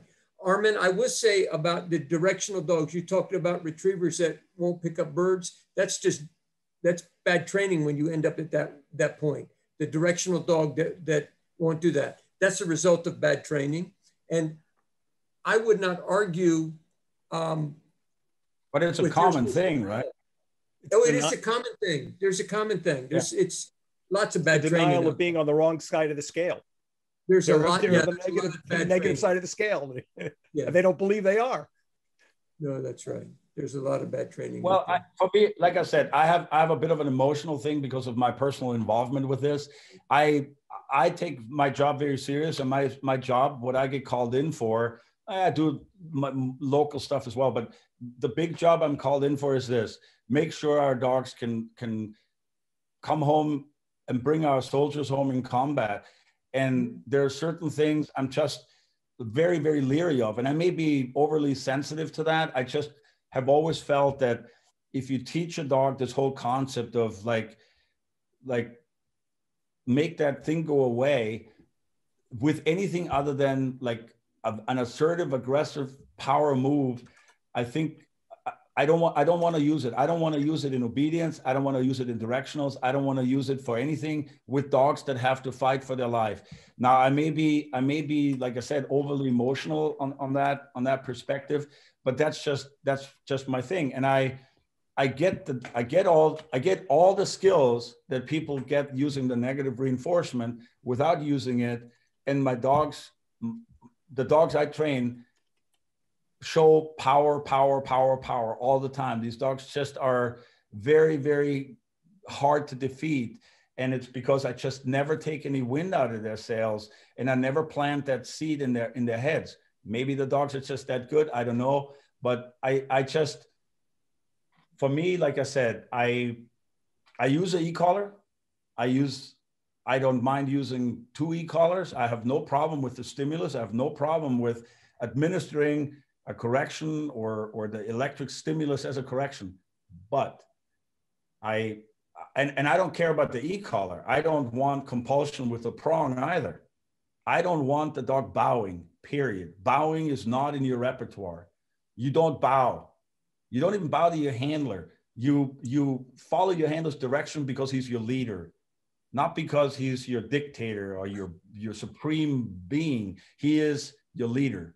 And I think the leadership concept is a much better concept. We talked about that last time already. The leadership concept is a much, much better concept than the outdated superiority, dominant, submissive kind of relationship in dogs versus compared to humans. And for me, I want the dog to always be positively motivated and then teach him things. And when he makes a mistake, that he pays a price for that mistake. But he has the opportunity to never feel that stimulus because he's taught how to do it right. And that's learning psychology as well. Go ahead. I have to go. I have some things I have to do to prepare for tomorrow. But I wasn't arguing against anything you say. I'm not arguing against yours either. Yeah. I have I have no. I'd love to train with you. And I think you probably have a lot deeper skill repertoire when it comes to using the e-collar than I do. I'm sort of the bite nut, the aggression nut. That's kind of what I do, what I bring to the table, and anything that I've seen and the things that I've seen interfering with the power that I want to elicit from the dogs. I'm trying to be. I'm a little leery of. That's all. Oh yeah. Oh no. I understand. And I have great respect and admiration for what you do. And as for everyone, I would love to chat longer, and I'd love to train with everybody. I have to run tonight, folks. I apologize, but great time. When we cross paths, we've crossed paths down south before, and you never stopped by my venue. You never stopped by where I'm training. Oh, look at that. Wrap it up now anyway. We've hit the 3-hour mark Broke again. his heart, Pat. Have a good night, Pat. Broke his Good night, heart. everybody. Nice to see you. Tazi, nice to meet you. Armin, I'm coming to see you. See each other at ATK9 and give each other a reach around. Good night. All right, guys, so we're going to wrap it up here. We've hit the 3-hour mark again. But thank you all again. Love these round tables. Get the answers to something. Have an educated proper debates and not screaming matches or egos, which is great. We've got part 3 coming up in, I think it's about 2 weeks' time. So all the usual heads will be back with some others. So looking forward to that. But everybody, thank you for coming. Thank you for your opinions and your observations, and we'll do it again soon. Great. See you later. Hey, Airman, give me a call. I got some interesting, we align on a lot of things. I'm just a younger version of you, but I have some interesting views on the bite work in regards to what you were talking about. And the man. Huh? How to shave your head. You want to shave my head? Me, you have to. Yeah. Man, I'm already so ugly. But we'll connect to Facebook. Have a good night, everyone. See you.